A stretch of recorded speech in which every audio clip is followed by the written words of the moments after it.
How the market responds will be really interesting. Timely conversations. Part of getting out of this hole is big fiscal. Keeping you up to date on trends. When do you take this thing off? So you put it on to take it back off. Wake up with Tom Keene, Jonathan Farrow, and Lisa Abramowitz. Weekday mornings on Bloomberg Television.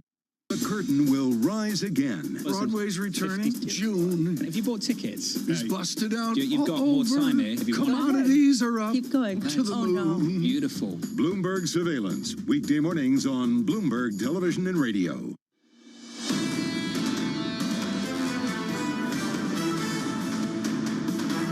The legislation that the president and I are supporting will go further to improve the lives of working people than any legislation since the 1930s. We're talking about creating millions of jobs. We're talking about we're going a long way to reduce childhood poverty in this country. We're talking about expanding Medicare.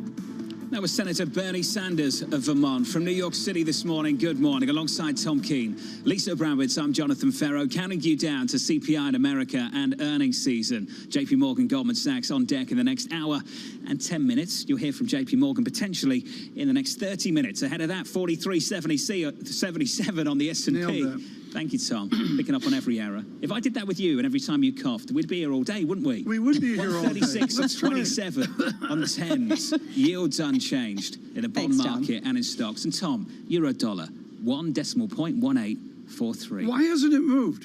No idea. We're down 1/10%. How much more do you want? We've had some real news flow. And Next week, you'll hear from President Lagarde. Maybe it'll move a little bit more. Yeah, we'll see. Emery Horton with us now in Washington. She and I getting ready for Balance of Power this morning, 12 noon. We'll do that.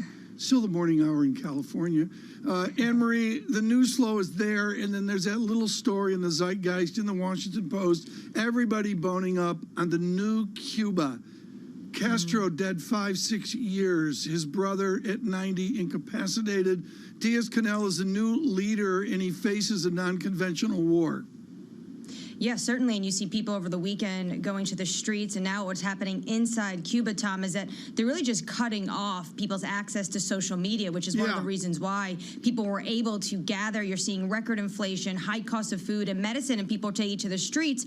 What happened in Washington is that the president has come out and he has called it an authoritarian regime. What is so interesting is what happens next, Tom. Does he take that approach to what we saw the Obama administration 2015 to uplift the embargo, allow travel, or stick with what we saw to the Trump era, which is a hard line on Cuba, and continue sanctions? But those decisions are made in in Florida. Yes, Miami-Dade. Hugely controversial base as well. How is the Biden administration colored by the domestic politics of 2022 and the race of 2024? Well, this is some great analysis as the Washington Post was going through that what's happening with Cuba is actually what the Biden administration potentially might not be able to go back to what they promised during the President Obama years, is they have to take a tough line because of what exactly happened in Florida and the fact that they are losing some of these votes in Florida, especially Miami-Dade, which has a lot of influx of Cuban immigrants. And when you saw the president come out with that statement about calling the Cuban regime an authoritarian regime, Marco Rubio, the senator from Florida, said you forgot something else. It's a socialist and communist regime. So potentially this could be a domestic play to make sure they shore up those votes in Florida heading into those midterms. Also talking about international policy, we have to talk about what the Financial Times was reporting earlier today about Joe Biden potentially warning U.S. companies about doing business in Hong Kong. What do you make of this? This is just yet another blow between Beijing and Washington. And what you have is the Biden administration saying that what's going on in Hong Kong, they really want to just tighten the screws between, they're worried about China's access to data of American companies in Hong Kong. I think a big question will be what happens to the financial hub of Hong Kong? Do these companies really start shifting to, Tom and I were talking about this the other day on a call, to Singapore or Tokyo because of the Chinese Communist Party's grips on Hong Kong. We also have a Bloomberg story about potential digital trade with other countries, and this would yet be another potential bifurcation between the markets and the technology space between Beijing and Washington. And Marie, that's exactly where I wanted to go. To me, it felt like almost trying to reprise the Trans-Pacific Partnership that was scrapped under President Trump. I mean, this digital trade agreement in the Indo-Pacific area, how serious is this? I mean, could it gain enough traction among allies to actually get off the ground? I think a lot of individuals who follow the trade world think that it's an opening and it could be a placeholder given the fact that the United States left the TPP. What will be interesting is, of course, who signs up. Some of the names that are floated in this Bloomberg scoop from Peter Martins and Saleha Mohsen and Eric Martins is Australia, Canada, Chile, and really it would just be a way for the United States to shore up some of these countries when you are seeing a stronger China, and at least, if not so with commercial goods, but at least digitally. Is Yellen being successful in Europe? I noticed her on a boat in Venice with 12 people trying to get her out. Full disclosure, folks, I've been in the same position. It's very bumpy. It's very rocky. There's no boat in Brussels. I think it's a gondola. Is it? Yeah. Well, yeah, there we tip extra for help getting in and out of the gondola. But Anne-Marie, is she having a successful trip with impact, or is she going through the motions?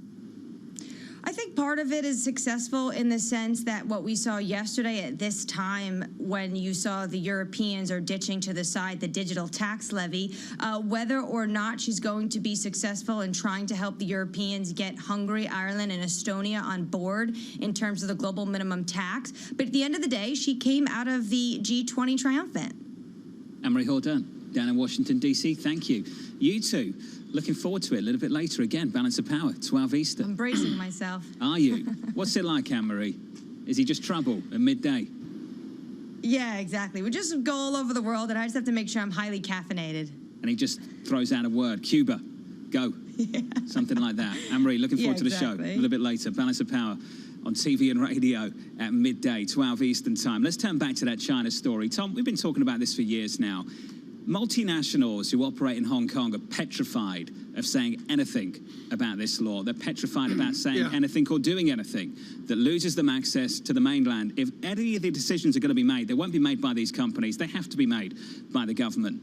Well, they do, John. I mean, it's really front and center, and I got to admit, Hong Kong is really fermenting right now. John, to get informed on the scope and scale of these companies, and this, frankly, has to do with Hong Kong as well, the J.P. Morgan presence in Hong Kong, and they do that wrapped around 259,000 employees. We're going to talk about some of these financial metrics, but John, the number one thing that drives me nuts about the media coverage of these banks is we don't describe how large they are. Close to 260,000 employees, Lisa. Yeah, I want to go back, though, just to emphasize what you were talking about here with the fact that the U.S. government is putting pressure and saying that companies could have legal liability if they don't readjust their supply chains to not do business with certain areas where they say in China there are human rights violations being committed. To me, it basically gives the pressure a little bit more to some of these companies in how they operate. It's a huge deal considering the fact that companies are not going to act on their own, John, as you've been saying. Sitting down with these leaders, you know, every year we used to go over to Davos, the World Economic Forum. Tom would have a great time. I heard about that. I struggle to sleep. I wish I could sleep more. I was never a big fan of that particular venue. But when you sit down next to them, and just say China, the C word, you watch them bristle. They do not want to go there, Tom. They don't. You can feel it. And what's amazing is I'd sit down and I'd say the B word to them, Barry, and they would know more about Barry at the piano bar than they would about talking about strategy in China. Yeah, I think you're talking for yourself there, Tom. From New York City this morning. Thank you, Barry. JP Morgan numbers just Barry. around the corner. I miss Barry. I bet. This is Bloomberg.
Right now, about half of U.S. households invest. We'd like to get that number up to 95+%. Investing should be as ubiquitous as shopping online. It should just be something that people do.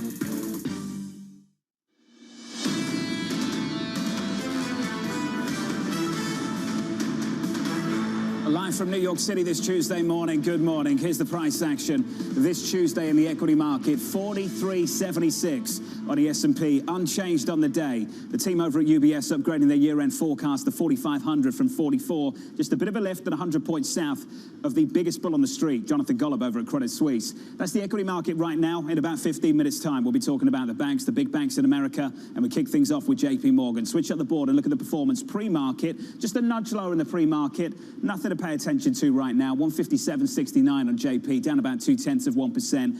Over the last 2 days, though, we've had a lift in these stock prices. The S&P 500 banks up close to 5%. Goldman going into earnings in the next hour, up around about 6% over the last 2 days. Helping these banks, just some stabilization in the bond market Friday, Monday. Switch up the board, 2s, 10s, 30s. Your yield right now, 135.94 on 10s, on 30s, still south of 2%, just at 198.82. But Tom, I think most people would agree, for these banks to do well into year end, we need to see a number of things from the banks themselves, loan growth being one, but this steeper curve that was there through Q1 and then faded away. We need to see that come back a little bit to help out those bank bulls. Faded is the right phrase there, John, but what is not faded is the negative real yield, the 10-year negative yield getting back down to the low end of that range, negative 0.99, right up buttressed against -1. John, that just won't move. There's all there is to it. That's the bottom line, isn't it? And if you don't see this, Tom, if you don't see the spread between 2s, 10s and 30 start to widen again, that steepness. Here's my question, really. For banks to perform, do you need yields to stop going lower, or do you need them to go higher? Which one? Well, that's the dynamics of decades of work. Gerard Cassidy leads our coverage here of JP Morgan. We're thrilled he could join us this morning from RBC Capital Markets. Let's start with that, Gerard, to answer the John Farrell question about yield dynamics. Must yields go steeper for James Dimon to have a good second half? The word "must" is a little strong, Tom, and thank you for having me on the show here. I would say that having the yields not go down any further is critical. Going up, a steepening yield curve would certainly be favorable, but more important is, and John touched on it, is what's going to happen to loan growth in the second half of the year and into 22. A steepening curve would be beneficial, no doubt about it, but it's not a must for these stocks to do better in the second half of the year. Let me jump to international. I don't know if you were aware, Gerard, but about 2 a.m., Bloomberg announces that Aramco will pick JP Morgan and Goldman Sachs for international development of pipelines. How's the international strategy of James Dimon doing? Tom, quite well. As you know, Citigroup is our dominant global bank. Almost 60% of their revenues come from overseas. JP Morgan Chase, about 25% of their revenues come from overseas. So I would suggest that they've done a very good job of expanding it under his leadership over 10 years now. And I would say that's going to be a continued area of growth because, as you know, Tom, they're unable to buy a depository, JP Morgan Chase, because of their size. They have over a 10% deposit market share in the United States, along with Wells and Bank of America. So he needs to grow organically, and the global markets is one of the areas they're going to pursue. As you know, they're going into London with a consumer product by the end of this year. Well, let's talk about growth at home, first of all, Gerard. We need to get a better understanding of how willing these consumers are in America to add debt, to add credit card debt, to go out there and add loans. Are we going to get that read today from this release? I think we will, John. And in fact, I think we're going to get some color about the near-term future on the consumer as well. You might recall the Federal Reserve announced, I believe it was last week, in their consumer loan numbers that consumer debt outstanding, believe it or not, is at record levels. Now, it's not coming from credit card receivable growth. It's coming from other areas such as auto loans, personal loans, student loans. But we'd also point out, if you look at the trust data, this is the asset-backed security data that comes out monthly. And the most recent reading, which was for May, you see a stabilization in credit card receivables. So we expect the credit card receivable growth will materialize, especially in the second half of the year when the unemployment benefits run out, when you start to see the student loan deferments expire, and then, of course, the rental abatements will expire very shortly here, and that's going to lead, I think, to consumers going back to revolving on their cards. Lisa, this raises such an important question because, again, Q4 seems to be the big issue here. We've got to wait for the additional unemployment insurance to fade to get a better gauge of this economy and just to see how levered these banks actually are to the underlying issues right here in America. John, that's exactly what I was thinking as you were talking. I'm thinking to myself, well, if we don't see the loan growth now, when will we see it? When can we look for some signs that it will pick up heading into Q4? Gerard, what is the answer? Because there is a good possibility that people still don't need to borrow given the ongoing stimulus. It's a very good point, Lisa. And I would say that when you look at the total loan growth, it's obviously it's negative. But when you break down the components, we are seeing growth. Every Friday afternoon, the Fed comes out with their weekly loan data, referred to as the H8 data. And believe it or not, year to date, the consumer loan numbers are higher than they were a year ago. And again, this is not necessarily due to credit cards, but these other areas. But Lisa, here's the answer to that question, which is when will the supply chain problems start to normalize? And what I mean by that is the commercial loan demand is where we see the biggest issues today. And part of the reason is the liquidity the corporates have. That's, of course, one of the points. But the other is the supply chain problems. When you go to your local dealership, your car dealership, and you drive by and you see their lots are half empty, there's a real problem, as we all know, with the inventories of automobiles. Think about the banks that lend to that dealer for financing their inventory. They're half of what it normally should be in the lines of credit. So as those inventories come back, and they will, you're going to see commercial loan demand pick up. Question is it third, fourth quarters of this year, or is it first or second quarter of next year? Gerard, it's fascinating that you say that because the NFIB Small Business Optimism Survey came out earlier this morning, about a half an hour ago. Only 3% of business owners reported that all of their borrowing needs were not satisfied. There were more than half of them who said they don't want a loan. People are not looking for this type of financing. You raise a question that we have to look at inventories to pick back up. You think it's going to be in Q4. Is that enough to have faith in the banks, even if we don't see consumer and corporate loan growth in tandem with what people would like to see?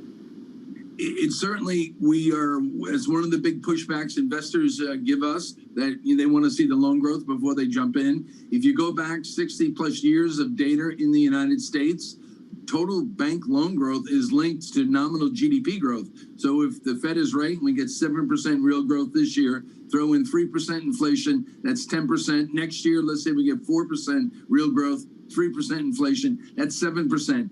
Those types of numbers will drag the loan growth higher, in our opinion, again, based on the regression analysis of looking at nominal GDP growth and loan growth. So it's coming. The question is only when will it start to appear? The other thing, too, is the inventory to sales ratio in this country. It's an all-time record low. So many areas are short on inventory, and I do think that's going to be one of the catalysts. Gerard, I was doing some research up at Luke's Lobster in Portland, Maine.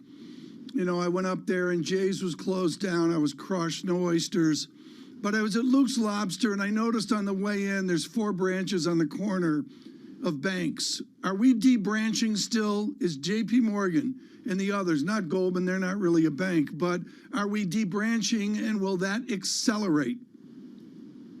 Tom, first of all, I'm looking down at Jay's right now, and you're right, and then I see Luke's as well. So that's good. You had hopefully a good time. But yes, they are debranching, Tom. When you look at the number of branches in the United States, it has steadily declined since about 2008, at the time the introduction of the iPhone. Now, that doesn't mean branches aren't being opened up. In fact, Chase opened up their first branch here in Portland, Maine, approximately 2 months ago. So what you're seeing is a remixing of the branches for the biggest banks. They're taking the branches out of areas where there's an overconcentration and building new branches in areas that they want to expand into organically. But yes, I would suggest over the next 5 to 10 years, you'll probably see branches in this country be reduced by at least a third, if not more.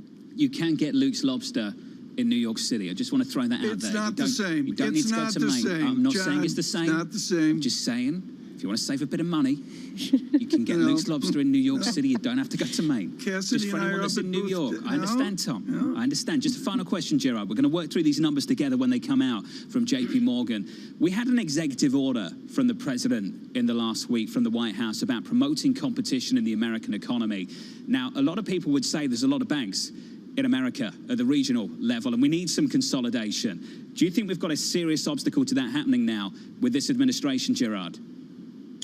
I really don't, John, and the reason being is that the rules that are in place, the regulations that are in place, are pretty strict right now.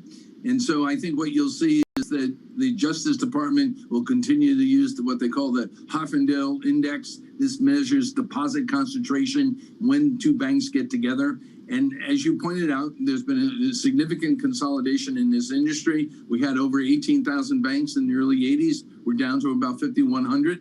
And I don't expect it to be a major problem. Will it slow the process down? Probably, but will it prevent banks from doing deals? We don't believe so, especially the smaller banks who are having a tougher time competing because they don't have the technological skills and capacity that some of the big banks have. Gerard Cassidy of RBC will be staying with us to work through these bank numbers. What a lineup we've got for you. JP Morgan results coming any moment across the Bloomberg terminal. Shanali Basak of Bloomberg News will be leading our coverage for us throughout this morning on TV and radio. Tom, JP Morgan numbers could be coming in around about 5 minutes' time. They will. And I think, as I've said before, John, it's a mystery quarter. We have a mystery boom economy.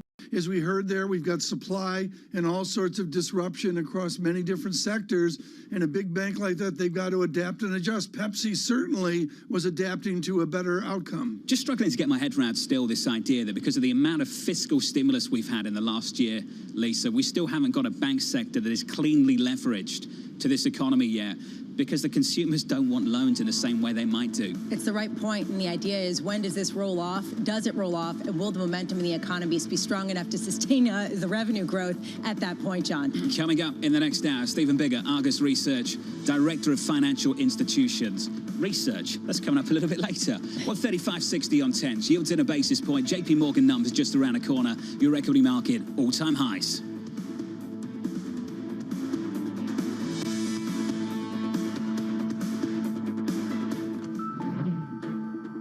With the First Word News, I'm Rishka Gupta. Senate Democrats are trying to find consensus on President Biden's $4 trillion spending plan. The president met with Senate Budget Committee Chair Bernie Sanders, who said, quote, "I think we're on the same page. Democrats are divided over the size and scope of the president's proposal. It's intended to include a number of social spending and tax hike provisions." Coronavirus infections in New York City are rising for the first time in months. The city's 7-day average rate of positive tests has roughly doubled in the last 2 weeks. One reason, the Delta variant of coronavirus has gained traction in New York. Plus, the vaccination rates in some of the city's boroughs remain low. The European Central Bank could take steps to ensure that lenders avoid paying excessive dividends later this year. That's when it will likely lift a cap on payouts. A member of the ECB's supervisory board, Margarita Delgado, says the central bank will call on lenders to remain cautious. Those remarks dampen the possibility that there will be a surge in bank payouts. And more problems for the Boeing 787 Dreamliner. Bloomberg's learned the company has uncovered an additional manufacturing problem with the plane. It has to do with the forward pressure bulkhead in the 787's nose. It's not considered a threat to flight safety. Boeing's halted deliveries of the plane in May. Regulators are looking at tiny imperfections that have cropped up on the lining of the jet's carbon fiber airframes. And Bloomberg's learned that Chinese delivery firm Lalamove may shift its planned IPO in the U.S.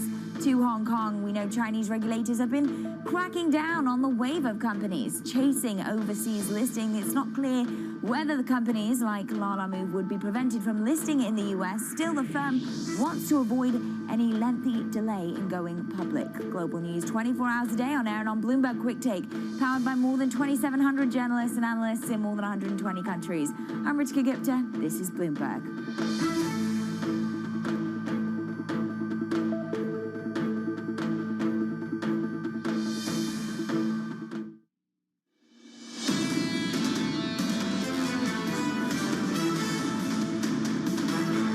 From New York City for our audience worldwide, alongside Tom Keene, Lisa Abramowitz, I'm Jonathan Ferro. Here's your equity market at all-time highs going into JP Morgan earnings just moments ago. Futures up by 1 point to 43.78 on the S&P 500. Outside of that, yields in a single basis point to 135.43. Euro dollar slightly negative, a little more than 0.1% to 118.46. And crude firmer, higher, traveling north, up 0.4% to 74.39. So it's JP in about 30 seconds time potentially, Tom. Then about 40 minutes after that, we should hear from Goldman Sachs. Comes out a little soft. They all look different. I really give JP Morgan credit. They put it in English and you look at it. We'll massage the data as well. John, I want to look at their operating income back to the crash of 2007. And we forget the size, the ginormity of the bank coming off the crest. We know they recovered, but boy, have they recovered with a vengeance, moving out from a 20-some number out to 50-some gazillion dollars in operating income. Show me some loan growth, Tom. I think that's what a lot of investors right now want to see. Yeah, absolutely. There's no question about that. While we wait for these earnings, Shanali Basak with us right now. Shanali, what's the first thing you're going to look for? You know, it's funny. I want to go right to the supplement and look at that loan to deposit ratio, like you're saying, 44%. It was above 50% just quarters ago, right? They are not lending in relation to their deposits. Can you blame the regulators? Can you blame the fact that consumers don't want loans? Beyond that, you have to compare what their earnings are going to look like to the second quarter of 2019. So you're going to go back. This is really important. Your pros are going back 2 years to look. They are. And, you know, the fact that there could be a chance that their profitability, their ROE comes in lower than that, that's the moment that would be concerning. You want to see those numbers higher. John, ROE is return on equity. Thanks, Tom. Thank you. Appreciate that. Shanali appreciates that too. Reserve release, Shanali. How big will that be this time around? Hundreds of millions of dollars. Listen, reserve releases are one-off charges, right? If the fundamentals don't justify that 1.92 times price to book ratio, that 24% run up in the stock so far, then again, investors, this is a high bar, John. That's what it all comes down to in the end. Trading revenues, right? We're expecting north of $6 billion. We're not going to know. I keep on saying this. We want to look at what all the banks are doing. We'll hear the numbers right now, Shanali. 2Q, EPS, 378. Second quarter adjusted revenue, $31.4 billion. The estimate, 30.06. We will get a drip feed of this. To Shanali's point, we want to see what trading revenue looks like over at JP Morgan. For the big banks on Wall Street, it's a high bar year on year. That's what we're looking for. Then away from that, you want to understand the loan growth in America as well. Is that starting to improve? Largely distorted by what we've seen on the fiscal front. So just a slow drip feed of the numbers coming out from JP Morgan. Second quarter EPS 378. Second quarter adjusted revenue $31.4 billion. The estimate 30.06. The quarter included $3 billion credit reserve release firm-wide. So JP Morgan saying the quarter included a $3 billion credit reserve release firm-wide. Second quarter EPS 378, just to repeat that. And there's the sales and trading revenue number for FICC. That coming for the second quarter, $4.1 billion, the estimate 4.12. So just shy of that estimate there. For equity sales and trading revenue, $2.69 billion, the estimate 2.21 billion. So that's an upside surprise there. So equities and sales and trading revenue, that looks good. On the fixed income side, just basically in line there. EPS at 378, second quarter adjusted revenue 31.4 billion, the estimate 30.06. So a couple of headlines to get through. The recovery of credit losses 2.29 billion, the estimated recovery 326.7 million. But that 3 billion number, Shanali, that gets your attention. Yeah, it certainly does get your attention. The FIC revenue is going to be more interesting at 7:30 when we also see Goldman Sachs's earnings here. They did come up above expected when it comes to earnings per share. Some good news to hold on to. Adjusted revenue also coming in above expected, even with falling just a smidge light on that fixed income trading revenue. Equities higher than expected. Recovery of credit losses, you're right. You know, the pandemic is still going on across the world, but it's certainly ending for JP Morgan here right now with reserve releases of those types. Shanali, taking a look at the pre-market trading in JP Morgan shares, down 1.6%. The initial read is negative, which really points to the incredibly high expectations, considering they did beat on earnings per share. They did beat on the revenue. They did beat on equities trading. What do you make of the share price reaction initially? Almost not surprising. Lisa, in the last couple of days, every banker I spoke to said Wall Street's expectations are too high. They're getting back to normal so quickly, and that's not something investors had accounted for. Again, that's great when it comes to the credit releases, but it's not so great when it comes to trading. Again, that fixed income number, just even though it's a smidge below expectations, remember JP Morgan is a fixed income powerhouse. And on top of that, there's a belief that JP Morgan, Goldman Sachs, Morgan Stanley are taking share also from the European banks, both in fixed income and in equities. So any sign of sluggishness is not great for JP Morgan, but also not great for the rest of the banks. John, the heart of this is compare and contrast, a numerator and a denominator. These are ratios I've never seen. They're about a boom economy and recovering from a pandemic. John, to devolve all these ratios down, what are they going to do with the cash flow? And I don't know, these calls that we will have today, the research call and then the general call as well, the media call, John, they're going to be a mystery, and global Wall Street will hang on every word. Well, here's one thing that's not a mystery, Tom. What they'll do with the cash. JP Morgan planning to continue buybacks under the existing authorization. I imagine you might see a lot more of that over the next couple of years. Just some final headlines for you. Corporate and investment bank IB fees, 3.57 billion, the estimate 3.13 billion. Just a final word, Shanali. This was the part of the bank, I think, for these big banks on Wall Street, that there was a slightly higher bar after the first half that we saw in M&A. We were looking for some decent fees. Yeah, we were looking for some decent fees. JP Morgan certainly expected more than $1 billion in equity underwriting, in debt underwriting. That's only expected to rise even more as the merger market stays hot. Again, everyone's talking about that executive order.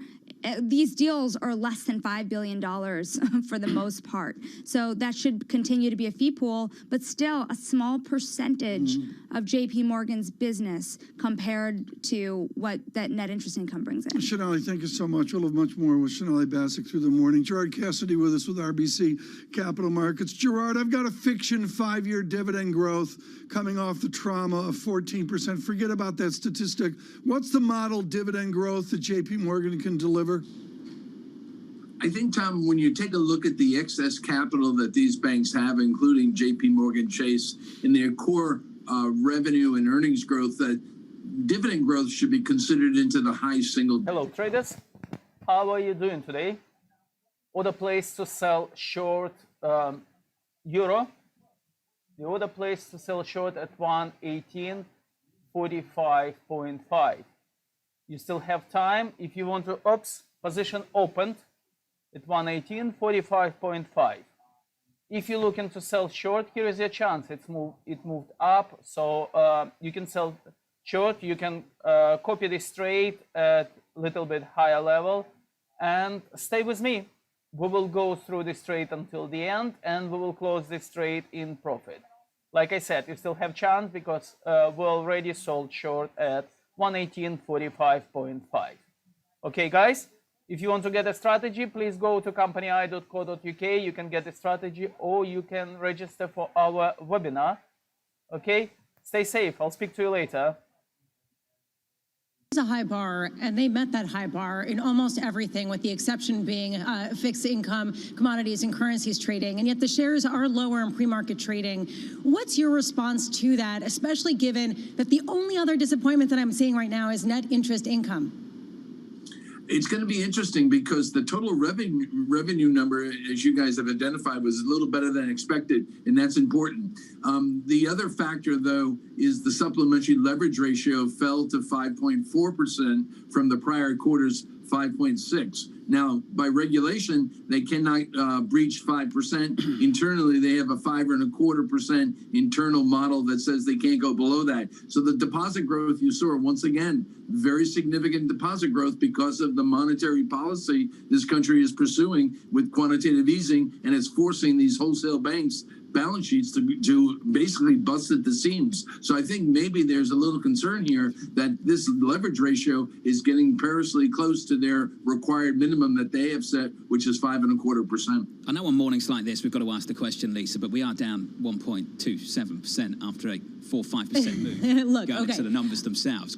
Got to frame this appropriately. I understand that. Still, when you see beats pretty much across the board and such huge numbers, it is interesting that the knee-jerk response is, meh, that's all you got for me, and you have to wonder what people are looking at to see that, especially given the fact that there have been losses in some of the big banks over the past few weeks. Well, Jared, just a final question. JP Morgan out the gate first. Now we're going to have the compare and contrast in the next couple of days. What are you looking for based on what you've seen already this morning?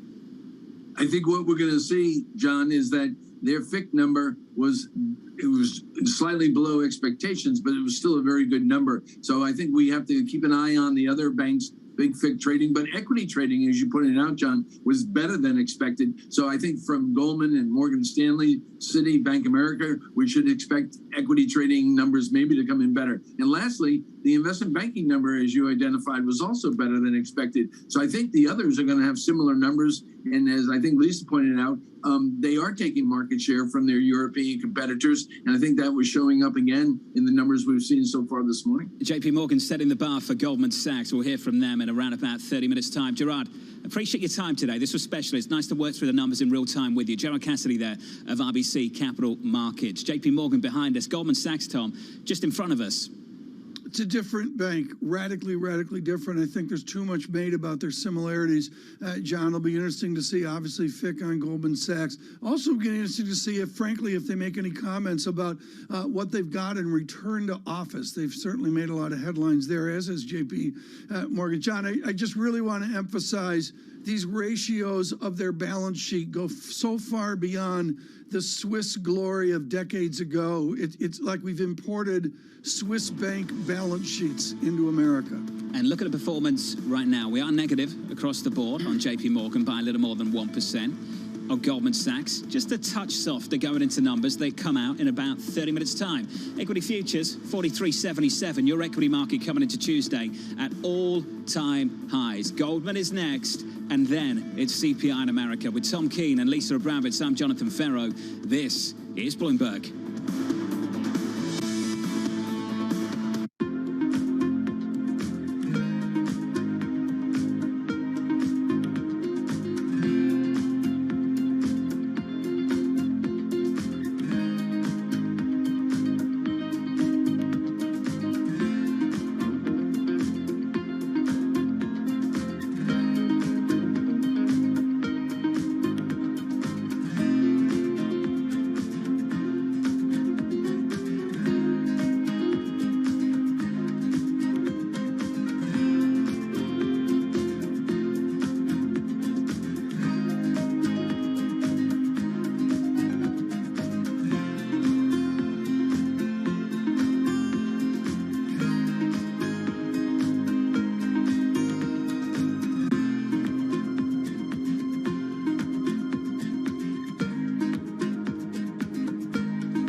Blast off. China's first manned mission in 5 years is on its way. 2 veteran astronauts and 1 newbie are making their way to Tianyi Space Station, which means heavenly harmony. They're travelling in the Shenzhou 12 spaceship, launched by a Long Mark 2F Y-12 rocket.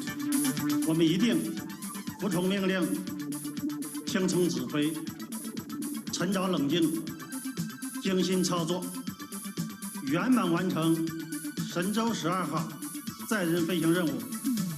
The crew members will be staying at the station for 3 months. They'll be carrying out experiments, testing equipment, maintenance, and more. 2022年完成空间站的在轨建造，建成国家太空实验室。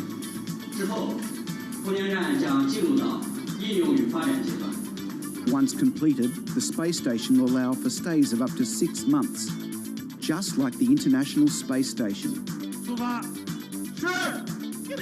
China has big ambitions for its space program. Last month, it landed a probe on Mars that carried a rover, the Zhurong.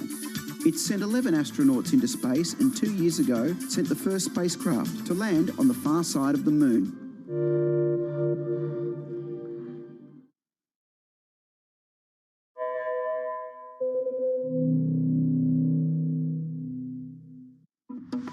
Countries that entered this crisis with limited fiscal space, with more vulnerabilities, need to be supported for the benefit of the world. The transparency of the debt burden for the poorest countries needs to be increased. There needs to be fuller disclosure.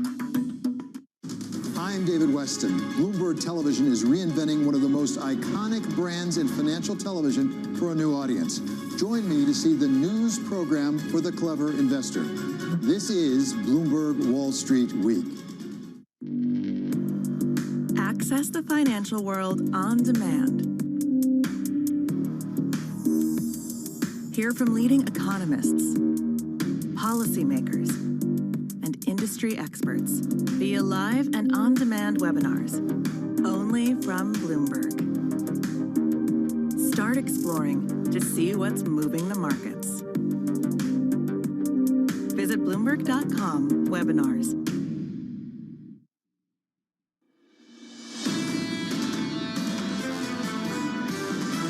Businesses are seeing consumers go out and spend. They have cash on hand. There's a liquidity money story here that's being overlooked with this panic about second derivatives. If the US economy is going to get back to decent shape, you'd have to expect a real yield of zero. Very strong CPI print that could unnerve the market. The Fed is incredibly opaque, right? If you give it a lot of goals, it doesn't have many tools to hit all those goals. This is Bloomberg Surveillance with Tom Keene, Jonathan Ferro, and Lisa Abramowitz. Goldman Sachs results 25 minutes away from New York City for our audience worldwide. Good morning, good morning. This is Bloomberg Surveillance live on TV and radio alongside Tom Keene and Lisa Abramowitz. I'm Jonathan Ferro. Tuesday morning, equity futures unchanged at 43.77. JP Morgan behind us, Tom. Goldman just ahead. And a lot of other banks as well. John, I'm doing a quick eyeball here. We're up 99% in the bank stocks. Keefe Bruyette Index off of the pandemic low. I mean, you really wonder if it's buy, and what do you do? Do you sell on the news today? I don't know. Well, I think this equity market's doubled, hasn't it, Tom, from 12 months ago? Isn't that a story from the March lows? Basically doubled. It's doubled out. I thought Zero Hedge did a nice job with Bloomberg data on that. But, John, what I'm looking at is the bank index into what Gerard Cassidy said there about the big banks, the mid banks, the small banks, the power of the JP Morgan press release, and perhaps what we'll hear from Goldman as well. It's just on a technological basis, they have the high ground. Well, we've got a bar now, haven't we, for Goldman Sachs at about 20 minutes, Lisa. We've got a bar. We understand that fixed income trading sales revenue came in just a little lighter, equities just a little bit better, and for the investment banks out there, the fees business doing quite nicely through the first half in a way that we expected. Yeah, and frankly, when you talk about fees, advisory fees on mergers, acquisitions, IPOs, massive. And you see that activity continue to build, and Goldman Sachs has a very dominant place in a number of different industries in that area. Again, though, the focus, I think, with JP Morgan and the earnings call that we're going to get in about 90 minutes time is on the loan growth and on deposits surging 23% at this time when we're looking at what people will spend that money on and when people will take out more loans. Busy morning ahead. Goldman just around the corner, then CPI in America. Lisa will run you through what you've got to look out for through this morning and through the rest of this week as well. Things keep picking up. Here's your equity market into Tuesday. Record highs on the S&P 500. We take a little bit of weight off it. A single point to 43.75. Outside of that, yields unchanged. 135.77 on 10s. Crude going nowhere. 74.10 on WTI. And a euro just slightly negative, down about 0.1%. Lisa, euro dollar 118.45. John, you asked the question earlier, and I keep thinking about it. Are banks still hinged on the dynamism of the economy? Are they a leveraged bet on economic growth? They haven't been as much because of the stimulus and the lack of loan growth. When will that change? We did get JP Morgan earnings in about a half an hour. We will get Goldman Sachs earnings. That's my question. How can we know what the future will bring at a time when all of the different signals are so muddied and banks are facing the same type of muddied signals that we are? So what clues beyond a lack of loan growth now will people hang on to in order to remain optimistic about this asset class? Today, Bloomberg Live also hosting the Sustainable Business Summit throughout the day. We're going to hear from BP's Chief Executive Officer, as well as Gina McCarthy, a White House climate advisor, among many others. The idea here is we are still dealing with climate change, and frankly, this is even becoming one of the main issues that central bankers like the ECB and even the Federal Reserve has started to try to tackle with whatever policy tools they have. And then at 8:30 a.m., this is the other big big news of the day, the U.S. June CPI data. I am looking at the different components. Are we seeing a broadening out in the increases in prices that we've seen pretty dramatically throughout the year? They have been led by used auto car prices. We're expecting the increase in restaurant prices, but do we see an increase in rents? Do we see an increase in some of these other industries that are coming back online, John? 8:30 Eastern. Lisa, thank you. CPI in America just around the corner on this program. Got to turn to the bank stocks too. Goldman is lower. Off the back of these numbers, JP Morgan rather lower by a little more than 1%. Goldman is firmer by a little more than 0.1%, Tom. 20 minutes time, 25 minutes time, we'll hear from Goldman. Tom, what did we learn from JP Morgan that sets us up for Goldman in the next 30? Use of cash is all that matters. They've never had to deal with this, John. The wall of money they've got, and as Gerard Cassidy said, they've got balance sheets that are truly unimaginable. How do you extricate yourself from, you talk about overnight reserves near $1 trillion. JP Morgan has its own overnight reserves. It's called the balance sheet. Fiscal stimulus has helped these banks in a big way.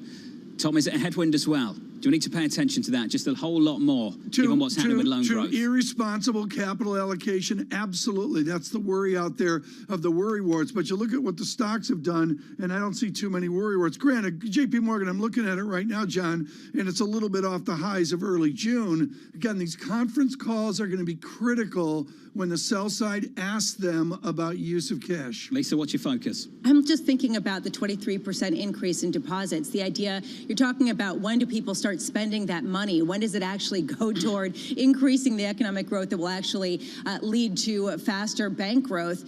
Why aren't people already spending it? The economy is much more open than it was. Why is there such a rapid increase, and why are not people investing that elsewhere? Let's ask that question to Anastasia Amoroso in a new seat at iCapital Network. The chief investment strategist joins us right now. Anastasia, good to catch up. Let's go there to Lisa's point. We were all projecting this big boom in growth this year, and that's largely developed through the first half. But what the consumers do with their cash has been slightly confusing. What's your read on things? Yeah, I think the consumers have been venturing out into the real economy, and they have been gradually putting that cash to work. I mean, I definitely think we see that in some of the reopening categories. For example, we see hotels that are pretty much back. We see restaurants. We see the travel services that are pretty much back. The consumers have also been switching from the durable goods to the services, and so that's what we're seeing now. But to Lisa's point, as you come back to the banking sector, I think some of the strength in the consumer that we're seeing and the credit card spending data, that's going to start to shift to the business sector. Part of the really weak spot in loan growth for the banks is actually the commercial and industrial loan growth. It has just not been there. But as the economy comes back online, as the CEOs, CFOs are increasingly comfortable with where things are, they're going to start to boost their CapEx plans, and that's going to need to require some loans and financing. So I think that's what we're likely to see for the banking sector over the next few quarters. I think JP Morgan is a sign of kind of things to come for the banking sector broadly. This is a solid result, but nobody's surprised. Everybody's already expecting a 119% increase in this quarter's earnings year over year, so nobody's surprised. I still think, though, there's more catalysts to come for the banking sector. Anastasia, a little bit off your remit at iCapital, but you've got fabulous experience, maybe like no one I know on the street, of moving from stodgy old bank to massive fintech advance like at iCapital. Do these big banks just have the high ground because they're so large and they're so technologically advantaged over all the other banks? Well, so given the balance sheets and given the tech budgets for some of these banks, absolutely, they do have the advantage in putting that money to work and accelerating the innovation. So the question is, how much is the pace of this innovation accelerates, and are they nimble enough? Are they quick enough?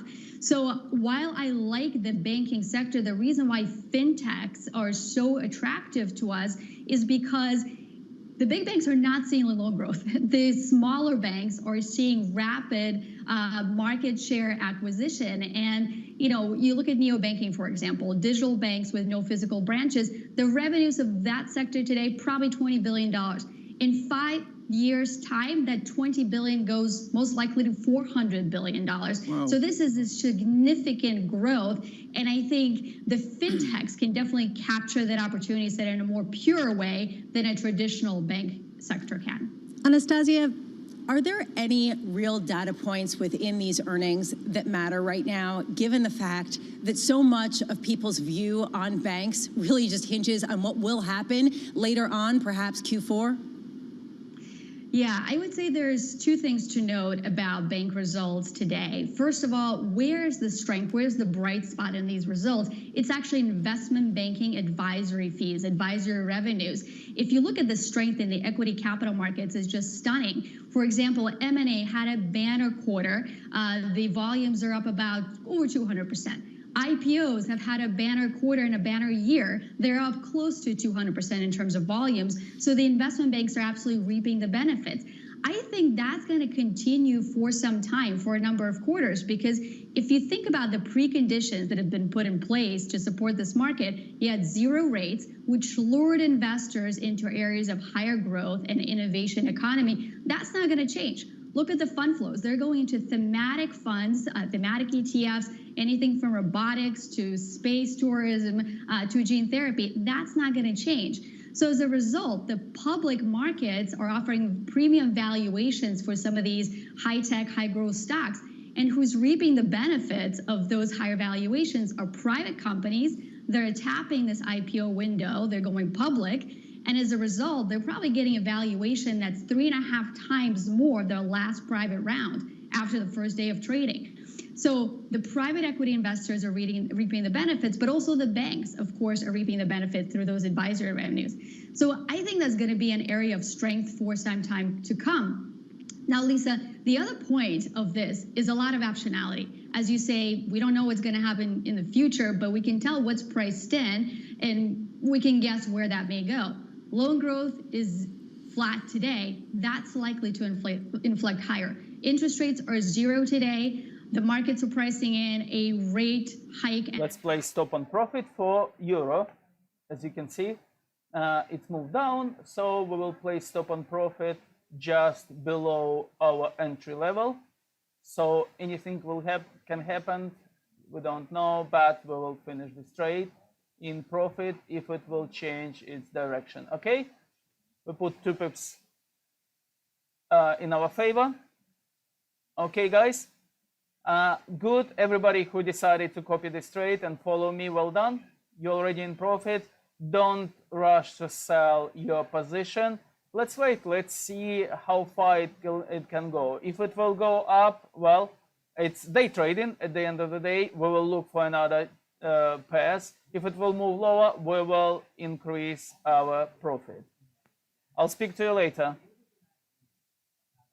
Down these numbers in a couple of moments. From New York, this is Bloomberg.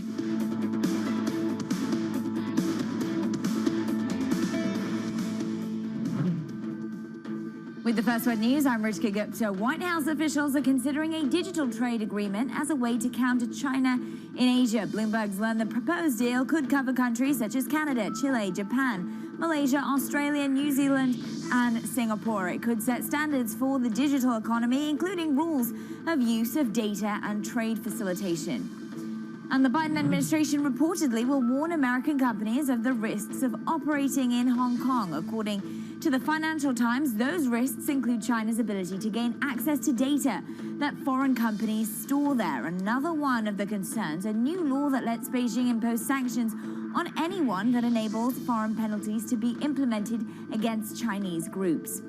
Prime Minister Boris Johnson's decision to ease coronavirus restrictions in England has led to growing fear and calls for action. Doctors warn that the fresh toll of the pandemic will overburden the National Health Service. And economists expect consumer confidence to fall in the coming weeks because of the perceived threat to public safety. And new headwinds for the vaccine, once expected to be a linchpin of the U.S. immunization effort. The fact sheet for Johnson & Johnson's COVID shot was revised to warn of a rare immune system disorder. The FDA added the warning after 100 reports of Guillain-Barré syndrome amongst people who had received the shot. France has fined Google $593 million in a dispute over paying for news. French regulators say Google ignored a decision to negotiate with publishers in good faith for displaying portions of articles on its news service. The fine is France's second largest antitrust penalty ever. Global news 24 hours a day on air and on Bloomberg Quick Take, powered by more than 2,700 journalists and analysts. I'm Ritika Gupta. This is Bloomberg.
Bloomberg surveillance puts global markets into perspective. We're going to try to fold in economic theory here with what we've got.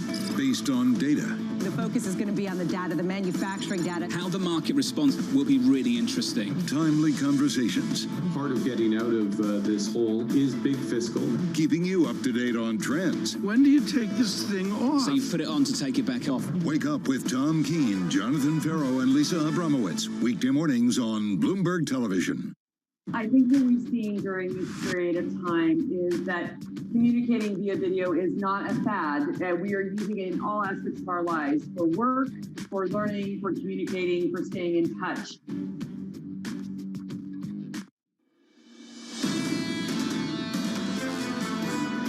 Basically, we did the easy stuff last year, where people who had positions went back to work when market activity resumed. Now we're in the much harder process of labor market clearing, where people have to find new positions, new jobs.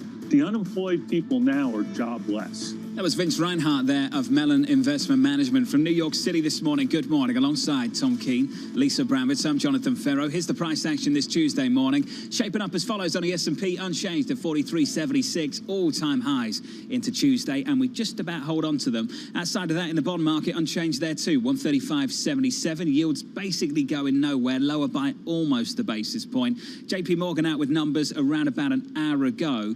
Tom Keene, Goldman, any minute in the next 10 minutes. Well, the banks, and we're focused on the 3 zip codes around these banks. I guess we're guilty of that in London and Zurich as well. We'll see what Goldman has to do. What I know is they don't give out toasters when you do one of their accounts, John, which is, I thought they all stopped that, Tom. I don't know. I thought Goldman was going to institute that as a way to jumpstart. I don't think they need deposits right now, do they? No, they don't need They're doing deposits. okay. Actually, I just looked at overnight repos. It's leveled out near a $700 gazillion level. It hasn't spiked out like some of the gloom crew is talking about. Right now, Jack Fitzpatrick with Bloomberg Government. Jack, I want to dovetail this into your politics and also the bank earnings that we have today. The senator for Big Bank is named Charles Schumer. I believe he has a senior position in your Washington. I want you to link Charles Schumer, James Dimon, and Mr. Schumer's need to win the Pennsylvania 17th district. I've just picked this randomly as that of Connor Lamb. It's a contested district outside Pittsburgh. Link their world and all these ginormous numbers we're talking about and the gazillions there for houses in the Hamptons. Link that in to Connor Lamb and the Democratic Party's reality. Well, you picked a good district because Connor Lamb is exactly the kind of member Democrats are worried about losing in those sort of moderate suburban areas in Pennsylvania and elsewhere in 2022. And the House's margin is practically as slim as the Senate's margin. So that kind of thing is critical for Democrats in Congress. As it pertains to banking, in particular, you know, the banking regulation stuff that Democrats want to do has not quite been as high a priority to get to the floor as really the fiscal focus. Obviously, in Washington, the focus has been on sort of the recovering economy and what Washington can do in a fiscal sense in that regard. But really, Connor Lamb and other moderates are who you watch for when you see Democrats pushing back on some of the, or at least reining in some of the most progressive proposals on the economy. So banking in particular, I'm not sure exactly how to link all of those three, but a broader economic focus definitely has attracted Senator Schumer and Democratic leadership to avoid anything that may seem extreme and anything that could put somebody like Connor Lamb in jeopardy. So our audience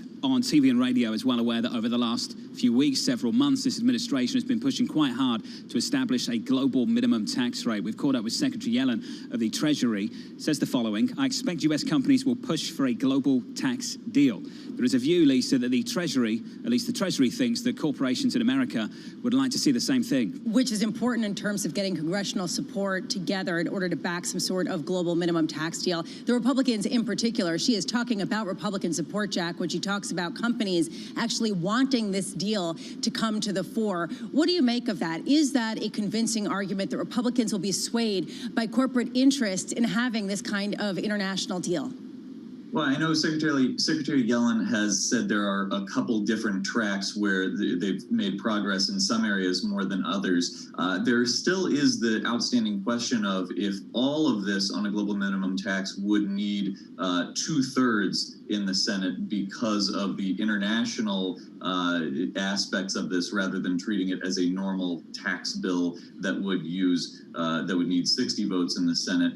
There's also the question of some portions of this, and I believe the easiest part pertains directly to the 15% corporate global tax level, could be put into a reconciliation package. So that is something to watch as Democrats move forward. I'm not sure everything relating to this global minimum tax proposal could do that, but if some portions of it that they feel are aligned with the rules could go in this next big Democratic package, that is sort of one outstanding question on what they can fit into this package that they are currently negotiating. Jack, thank you so much. Jack Fitzpatrick with us here with the news. Our interview with Secretary Yellen in Brussels as she advances forward her view on this combined tax. John, I don't see it. I just, when I hear the word treaty, I hear timeline, and the timeline clashes and runs into a brick wall the first Tuesday of November, 2022. Well, Tom, before you get to the process stateside, do you see it in Europe yet? What have the Irish said? I'm asking you. You're better informed. You're better than informed on it From than I am. the people I've caught up with at Bloomberg, we're not there yet, Tom. on both sides. Yeah, I mean, on a transatlantic base, I get the modeling of it. I think we all understand the advantages, particularly, you know, getting Ireland to cooperate as well. But John, I just look at the timeline, and when Jed Fitzpatrick mentions the dreaded T-word treaty, that gets me. That's long. Well, let's talk about the timeline for this morning. In the next couple of moments, we'll hear from Goldman. And here we go right now. Second quarter investment banking revenue, $3.45 billion, up 26% year on year. Trading revenue, $4.9 billion. The estimate, $5.02 billion. Little lighter there on fixed income. Sales and trading rev comes in at $2.32 billion. The estimate, $2.49 billion. That's where the lightness comes from, because we're firmer just a little bit on equity sales and trading revenue, $2.58 billion. The estimate, $2.53 billion. Second quarter net revenue, $15.39 billion. The estimate, $12.43 billion.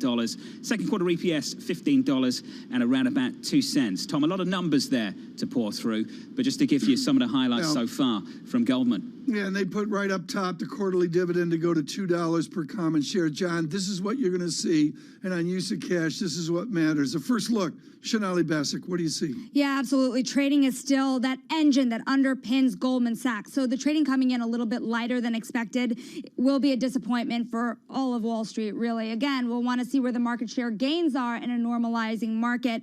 Fixed income, just like JP Morgan, just a little lighter than what everyone expected. The consumer revenue is also just about in line with last quarter. So there will be questions around how fast that consumer bank is growing for Goldman Sachs. Asset management revenue, higher, right? So we are seeing Goldman rise with the markets. When it comes to asset management, remember, they are trying to grow when it comes to private equity, private debt, as they change the texture of their asset management business within Goldman Sachs. We'll also be looking for costs, John, as we see over at JP Morgan. They're higher than we are expecting. So how are people faring in this new environment? The stock comes in about 1/3 of 1%, Shonali, on Goldman in the pre-market. Not a big move. Getting some commentary from Mr. Solomon over at Goldman Sachs, the CEO. Clients still facing challenges in overcoming the pandemic. Shonali, we're still working through this, aren't we? We absolutely are. Another fun fact, over at JP Morgan, you saw credit card loan balances flat. So you see people still not really taking out loans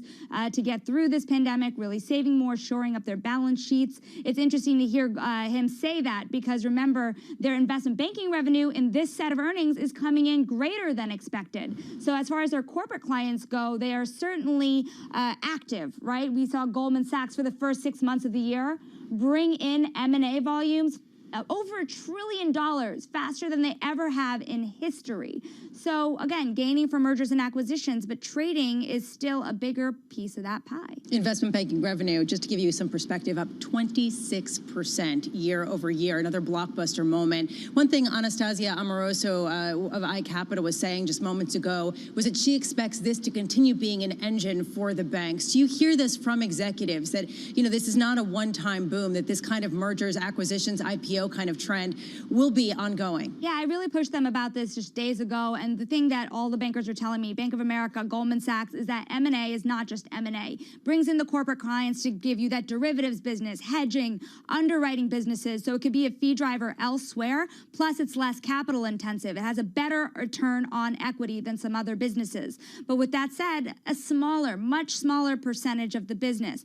Goldman Sachs last year, that was about 7% of the entire fee pool, and that is the biggest M&A bank on Wall Street. With that said, also, I'm watching costs. The reason I'm watching costs is because they have to pay these people. They have to invest in automation, and they're all changing their real estate footprint. Those moves that Goldman Sachs is making to Dallas, to West Palm to a degree as well, and then also on automation, because this fixed income story is not just a matter of the revenue you bring in, it's a matter of whether they can automate it like they have their big equities division. So, Shonali, I know that, as John pointed out, and rightly so earlier, we can't really look into the initial market response too much, the knee-jerk response. However, it is interesting that the Goldman Sachs shares are actually down less than the JP Morgan shares, even though they disappointed in some ways more. What do you make of that? Well, one thing is that it's more tied to the investment banking businesses, whereas JP Morgan has a lot more tied to the consumer, and those loans are pretty flat, like we had been talking about. The other thing is look at the price to book ratios of all these banks. Goldman Sachs is cheaper than both Morgan Stanley and JP Morgan. And so even with that 44% run up through the year in Goldman Sachs' stock, it is still cheaper from price to book. Do you arbitrage on the basis of price to book, short JP Morgan, long Goldman Sachs? I mean, if I'm you go not allowed to trade. 1.99, well, Pharaoh is. I should have asked him the question. But the idea here is they have 11% consumer and wealth management. I'm sorry, folks, I'm going to say this. They're a sort of kind of like bank. Do you go long Goldman Sachs with the trading pop and the boom economy and the shockingly ample ratios on the balance sheet, and short JP Morgan in traditional banking? I mean, is that a strategy that's out there? You know, I would be watching very, very closely, Tom, for tomorrow, because Citigroup and Bank of America are, again, those stories when it comes to consumer banking, whether they are gaining share in trading and investment banking with this really tough consumer environment. That's the trade-off if you're talking about the short-long trade. Sonali, thank you so much. Sonali Basak here with more bank earnings to come through the week. Stephen Bigart joins us now with Argus, Director of Financial Institutions Research. Stephen, let me ask you the question, as Sonali Basak was adamant not to answer it here. How do these book value dynamics move? Does the giant and wonderful JP Morgan come in relative to the other banks? Do they advance their book value ratio versus JP Morgan? I think they do. I mean, this is an environment where, you know, the banks that have the best opportunity for you know, longer term growth, more diversification, steadier earning stream, I think, are the ones that get, you know, will continue to get the premium in terms of price to book. So, you know, JPM is a company that's extraordinarily well diversified. They do benefit when capital markets are strong, as they are currently, and frankly, they have been the last 4 quarters. But of course, it's been Goldman Sachs's you know, cup of tea in terms of the, you know, the last 4 quarters. So we've had great M&A, we've had solid investment banking, you know, trading results. Of course, they're starting to you know, pull back a little bit from, I would, you know, call just unsustainably high levels over the past few quarters. Do they amend, or do they have a plan to diminish these sterling balance sheet ratios, or do they just let it ride out? Do they manage them lower or not? Well, I think they've tried, of course, and if you're talking about in terms of more sustainable capital returns, I think they'd very much like to do that. But, you know, still a precarious time for the economy. I think we, you know, they'll probably, you know, keep those a bit longer. You know, they do have much more flexibility now in terms of capital returns than they did prior. So, you know, the Fed has been less of a babysitter in terms of, you know, the actual dividend and shareholder share buyback. So, you know, they've got that flexibility now to you know, sort of give and take between the two. I think that gives them a lot more flexibility, and I think they're, you know, riding out this this economic recovery and seeing what they can do, you know, sustainably for the long term. Tom, you asked the question, so let's just look at the performance so far year to date.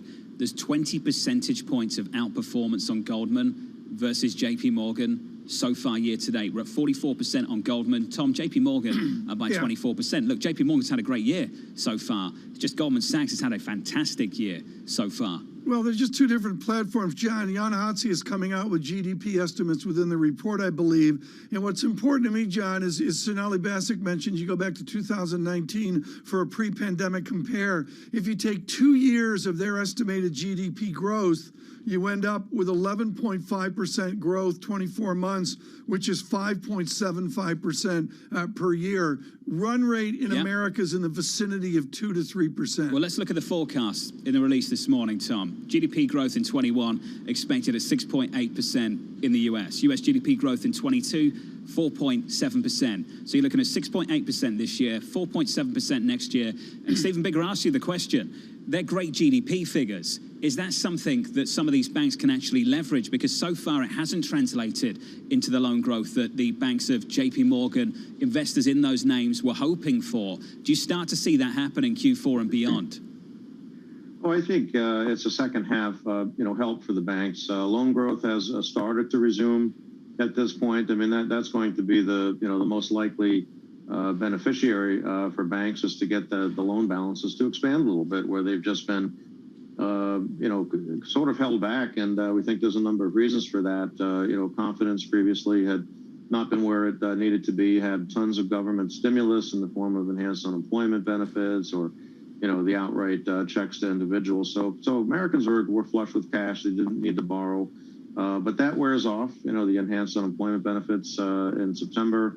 The stimulus checks are gone now. So I think we've seen some improvement in credit card lending. We've seen some improvement in auto lending, home equity as well. So I think they do begin to benefit in the back half from a bit stronger loan growth environment. Of course, yields have been a headwind here with the 10-year pulling back as it has. We think that's more technical and short term, and we'll get a little bit steeper yield curve as the balance of the years goes by. So I think the lending business outlook is a bit improved here than it was even a quarter ago. Well, Stephen, let's go there. I often ask the question when I see a data point in earnings release, what does it change? Is there anything in these releases this morning that would change anything for a bank bull or a bank bear for that matter? Do we resolve anything with this week's earnings? Well, it's a great question. It's not a single quarter does not a terrific bank make or a terrific industry or rebound. So I think we've had such a great rebound in financial stocks generally that there could be a pause here as we kind of get an evaluation moving into the second half. Of course, the comments on the quarterly calls here are going to be pretty important, particularly as it comes again to loan growth. In my view, the case for bank stocks is really fourfold: that we do get that loan growth resurgence, that we have a bit steeper yield curve, that these the credit quality remains stellar, not to the point of having massive reserve releases as we're now seeing from we saw at least from JP Morgan, and then the much better capital returns, which are demonstrated after a moratorium last year due to the pandemic. We're seeing some nice return of capital now. So I think there is it could be a pause here as we look out in the second half and into next year. But look, I think everybody is expecting rates to move a bit higher. That's going to be beneficial for banks. Yeah, and Stephen, of course, if we get that rebound in loan growth, that's going to be critical as well. And a lot of people seem to believe that there will be that growth, that rebound in loan growth, and yet we're still seeing deposits grow so much. We're not seeing consumers spend that incredible amount of dry powder that people are expecting them to spend. Isn't that concerning? Loan growth will pick up, but when matters. And if it doesn't pick up until next year, won't that be a bit of a bear case? Well, or a pause case, as I mentioned. I think I don't think it's a reason to sell banks when you have sort of this flattish loan growth environment. So it is, as you said, a little troubling that consumers do continue to save at the rates that they have, and banks are flush with deposits. That's a double-edged sword. Obviously, it's a great funding source. But funding is not the problem for banks right now. It's trying to get more borrowers out there, and I think that's going to have to come with an improving economy. I don't think you can grow the economy at the extent that we're expecting without some benefit from that return of loan growth. Hey, Stephen, got to leave it there. Stephen Bigger, Argus Financial Institutions Research Director. Goldman numbers out about 10-15 minutes ago.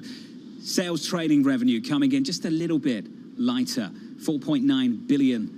Was the number, the estimate 5.02 billion. I want to turn back to Sonali Basak just to get you a complete review of what we've seen so far in the last hour. JP Morgan about an hour ago now, Sonali. Goldman Sachs about 10 minutes ago. Yeah, one big thing. Now we have a better line of costs. You have Goldman's efficiency ratio coming in better than expected.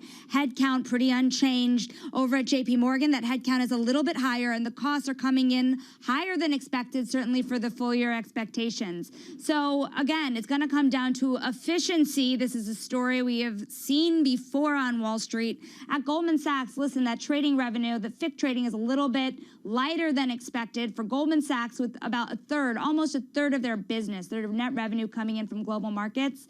Of course, we'll be watching that closely. We'll get a better picture in the coming days when we look at what Morgan Stanley brings in. It's market share gains at the end of the day, Tom and John. We just want to see them gain share in what we're going to define now as a more normalized environment.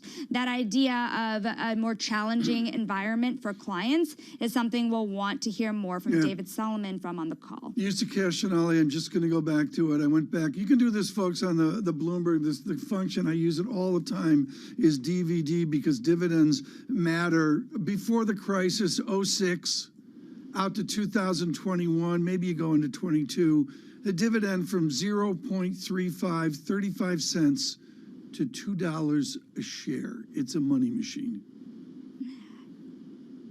Yeah, I mean, it's a money machine.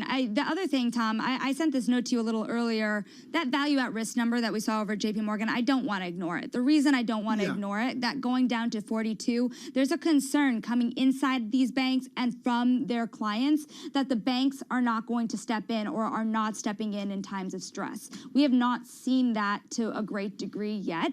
And so forward-looking expectations, do they expect a 10% drawdown into the rest of the year, a 20% drawdown, or are we expecting things to be a-okay? And if they are reaching hiccups, as everybody is in similar crowded trades, their clients are highly levered as well, who is there to step in if markets get rough in the second half of the year? Sonali, thank you. Brilliant coverage, as always, from Sonali Basak and the team on bank earnings. Goldman out moments ago. We're now firmer by about 0.25% with your movers this morning. Let's bring in Romain Bostic. Hey, Romain. Hey, good morning, John. Of course, the big tradition whenever you get these bank earnings, of course, is the tradition of investors hand-wringing over whether it's good or bad. You've gone through the numbers. Of course, on the top, relatively good. Going to be some concern, of course, about those reserve releases. You saw the knee-jerk reaction was to the downside, particularly for JP Morgan. They're pairing some of those losses. Goldman does remain firmly here in the green. Keep in mind, both of these stocks, as most of the bank stocks, rallied into the start of this earnings season. So you have to keep that in perspective as well when we look at these numbers on the board behind me. We're talking about fractional moves to the upside on JP Morgan, fractional move to the downside for Goldman Sachs. The other big story today, at least as far as earnings, that was PepsiCo,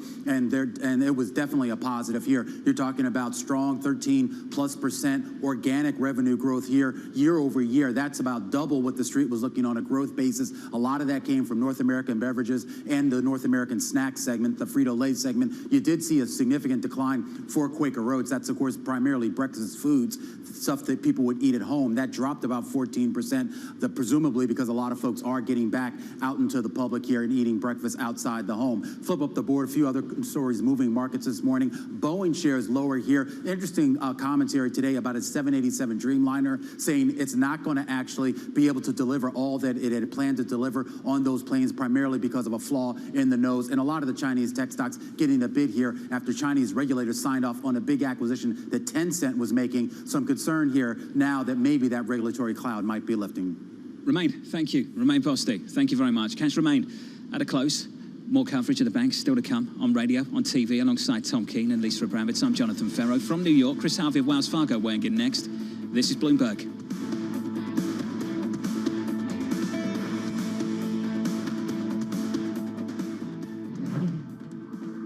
With the first word news, I'm Rishka Gupta. Senate Democrats are trying to find consensus on President Biden's $4 trillion spending plan. The president met with Senate Budget Committee Chair Bernie Sanders, who said, quote, "I think we are on the same page. Democrats are divided over the size and scope of the president's proposal. It's intended to include a number of social spending and tax provisions."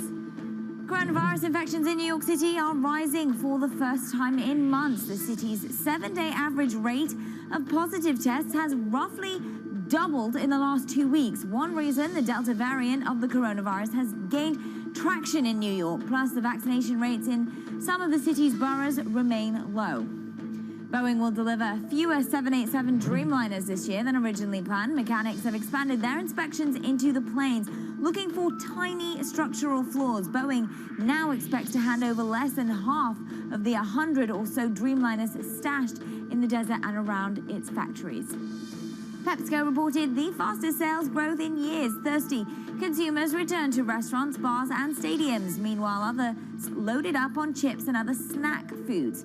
PepsiCo's second quarter revenue rose 13%, and the company raised its forecast. European Central Bank could take steps to ensure that lenders avoid paying excessive dividends later this year. That's when it will likely lift a cap on payouts. A member of the ECB's supervisory board, Margarita Delgado, says the central bank will call on lenders to remain cautious. Those remarks dampen the possibility that there will be a surge in those bank payouts. Global news 24 hours a day on air and on Bloomberg Quick Take, powered by more than 2,700 journalists and analysts in more than 120 countries. I'm Rishka Gupta. This is Bloomberg.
Up to Maine and had a lobster, and it's not as romantic as Lisa going to Greece. Tom Keene says what? You mentioned Maine and the lobsters up in Maine. Well, they can't compare to what you can see in Greece. Even better, I can't pronounce it. Astracoma carinata. I nailed it. It's not thera, whatever. Astracoma. You're nailing it. Carinata. You're nailing it. We're figuring out the hard stuff for you on Bloomberg Surveillance. Mornings on Bloomberg Television and Radio.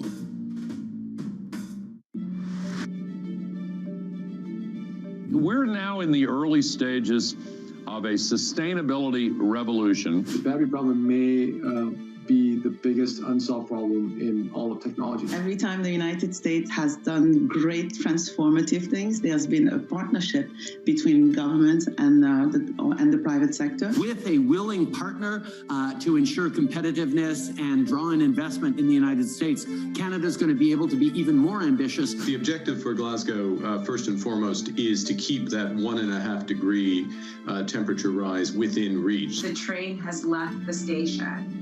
Investors care about it. People who work inside of corporate America care about these issues. And certainly we see that with just the broader community. There's not enough tax in the world for private sector to pay for all of this. It's going to have to be a public-private partnership. Bloomberg has enhanced search on the terminal to deliver what you need when you need it. Now, you can simply type phrases in everyday English in the command line. Compare financials. Find people. Analyze markets. You can enter phrases or ask questions. What do you want to know today? Ask a question or visit SearchGo to find answers now.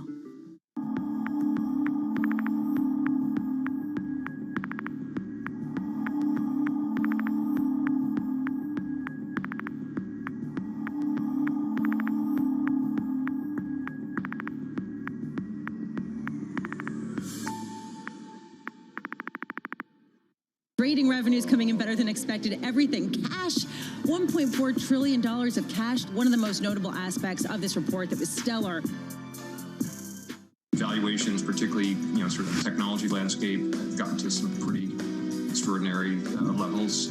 So I think it's not a surprise. I don't think it's any indication of the beginning of the end, but I do think markets don't like uncertainty.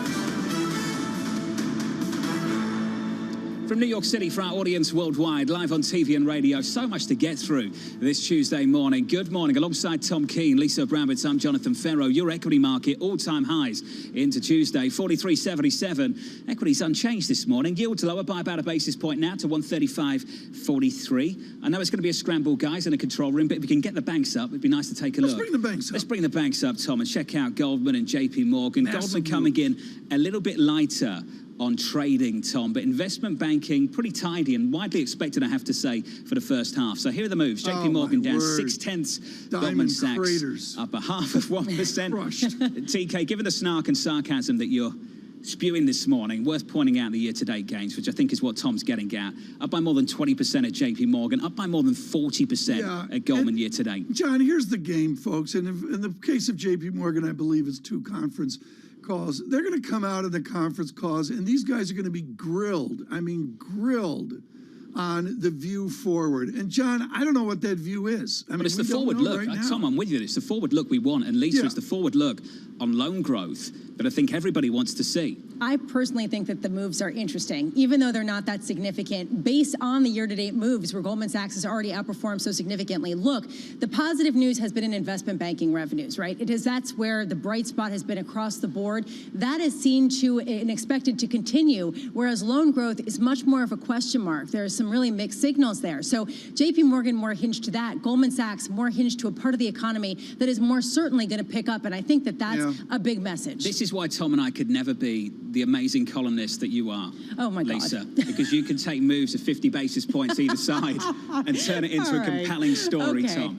Tom and I just don't have that, Lisa. We just don't have that. Wow, that was wonderful. That was a fantastic down 0.5% on JP, up 0.5% on Goldman. Look, it's at least telling to be able to look at what the first read is. I'm not saying that it's the story. The year-to-date story certainly has been that. And in the numbers, it does look like the investment banking area is the bright spot. But I'll take your snark. It's good to have you back. I meant that. That was genuine. And what's great about it, John, is she's fluent in Greek. So, you know, she's got it all what she said covered. to me this morning, Tom? Oh, baby. Comes in, I'm tired, you're tired. And she said, well, what about me? I'm 7 hours ahead of you still. I said, you want me to feel sorry for you because you're on Greek time. You're on Greek time and you want me to feel sorry for you. Yeah. Maybe she's hungry. I don't know. Is it lunchtime? Is that what it is? Yeah. Okay. I'm sorry. Get some eggs. Just spare a thought for Lisa this morning, Tom. She's on Crete time still. She's on Crete time. Sure. Yes, well, right now what we're going to do is migrate. And this is the first really important conversation we've had on something that's really, really important, and you could hear it in Janet Yellen's phrases. The Secretary of Treasury has an exceptionally insightful interview with our Christopher Condon to translate. Celia Mosen joins us now from Washington. Celia, I look at one single quote here, which literally sounds like it could come out of, I don't know, Poland or Belgium, or I'll let you pick one of the Scandinavian countries. Here is Janet Yellen on our common needs. Bring up that board, if you will. This is a real shift on how the world is going to cooperate to make sure capital income bears its fair share of paying for common needs. Celia, is there any history where the Congress of the United States gives a damn about common needs? Well, look, what they need to grapple with right now is figuring out whether this needs to be legislation or if this is a treaty that needs to be endorsed by and approved by Congress. But Janet Yellen, Secretary Yellen, has told our colleague Chris Condon in Brussels in an interview that the Republican side will see a lot of urgent requests, a lot of encouragement from businesses saying that to protect American businesses, they will need approval on this deal to end the race to the bottom. But we have not heard from the Chamber of Congress. We have not heard a response from the business community yet. Okay, there was headlines out. I don't have the numbers in front of me, folks. I failed. My entourage didn't get them to me correctly. But Apple, literally in the last X number of hours, has announced that Tim Cook has migrated United Kingdom profits over to Ireland to pay a lesser tax. Is that going to go away? Is Janet Yellen telling Tim Cook that that game is going to go away?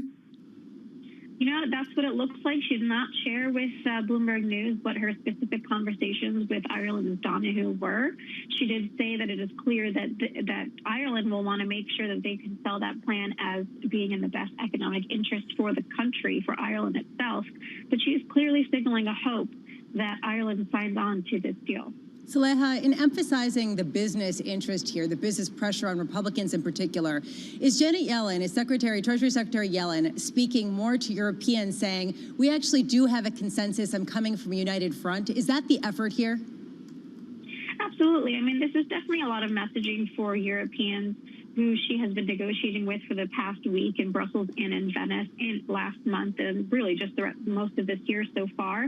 But it's also a signal to Congress and to the business community to step up their lobbying efforts and get to their respective congressmen to get this passed. So, Leah, just before you run, I hear a rumor a book might be coming from you. Is that right? Is this true? Is this true?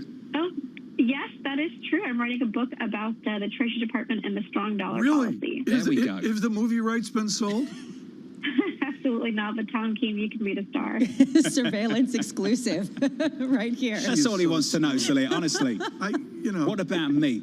What am I doing? Am I in the book? Celia's going to catch up down in Washington, D.C. on Secretary Yellen. Really wonderful. John, I don't buy it for a minute. We're going to go into this. There's pillar 1, pillar 2, pillar 3, pillar 4. You're telling me a congressman from Kentucky is going to care about the common needs of France? Yep, and Ireland, for that matter, are they on board with any of this? Look, it's really difficult. I understand the argument behind it. Oh, yeah, I get it. I totally get it. The United States does not want to compete with Ireland on taxes. The problem is, Lisa, Ireland wants to compete with others on taxes, and other people want to compete, and they don't want to give up sovereignty on taxes. Right. There's a question about the European side. From the U.S. side, however, they do have to recognize that big tech firms are facing potential levies, digital levies. Otherwise, if this could supersede that, could that actually create some consensus in Congress? I mean, that's a valid point. John, to be blunt, John, we talk about Kentucky. How's this play in Manchester? Up in Manchester, Tom? I'm not sure. Do you want to do a survey? Do they have a common need in Manchester? I think they called that Brexit. I'm not sure it's on the radar in quite the same way as it is on this program, Tom. Do you think people in Kentucky are thinking about this? I don't think it's on a radar. No, that's why it's not going to be a big deal. I agree. I think it's on a radar for people in Ireland, though, in a much bigger way. I think it really is. Yeah. I think they'd feel it too. Okay. But what else besides Ireland and maybe Luxembourg? I don't know. Well, that's the issue, though, isn't it? If everybody else agrees on a certain tax level, and you have just a couple of others saying, no thanks, we're going to go our own way. Yeah. You haven't really solved anything, have you? No, that's where I'm heading. But again, I go to the timeline, John. I mean, every nation's going to have their political timeline.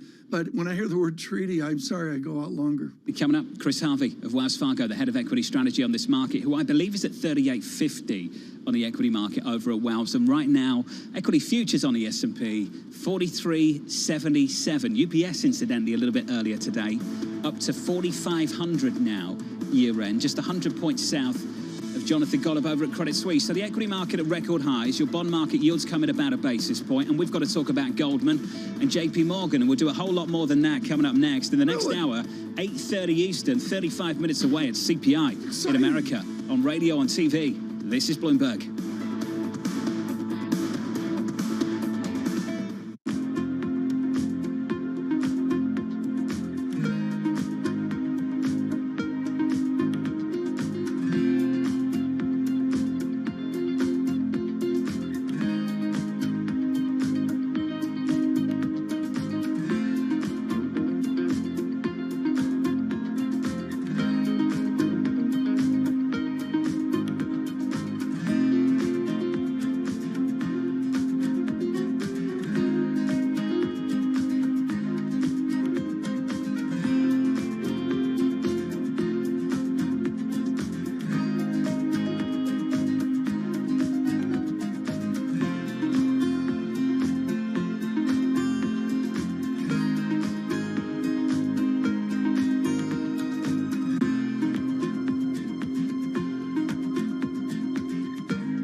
is entirely online, ostensibly because of the pandemic, but in large part, we're seeing a massive pivot to mostly live streams for video game coverage. We're going to be all online instead of in the convention center for the first time this year, and that promises to be a really different experience.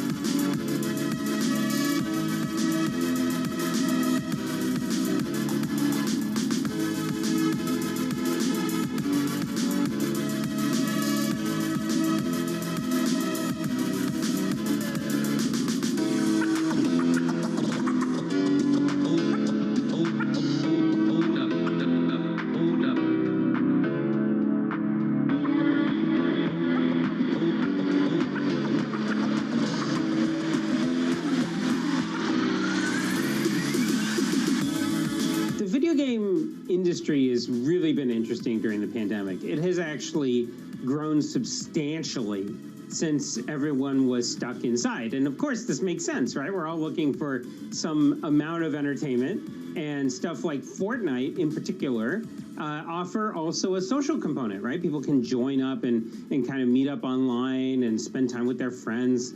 So in a lot of ways, this all makes sense.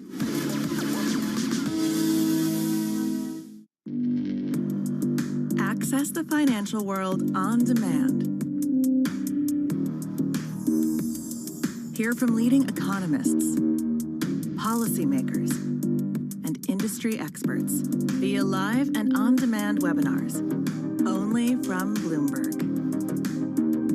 Start exploring to see what's moving the markets.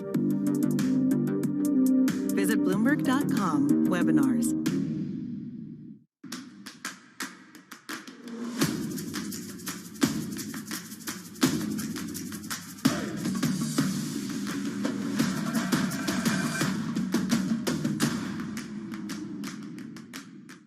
It's really a reminder, isn't it, just how sensitive the markets are to any commentary about trade. We did see some pressure on the yuan, we did see some pressure on the futures. That is now being reversed.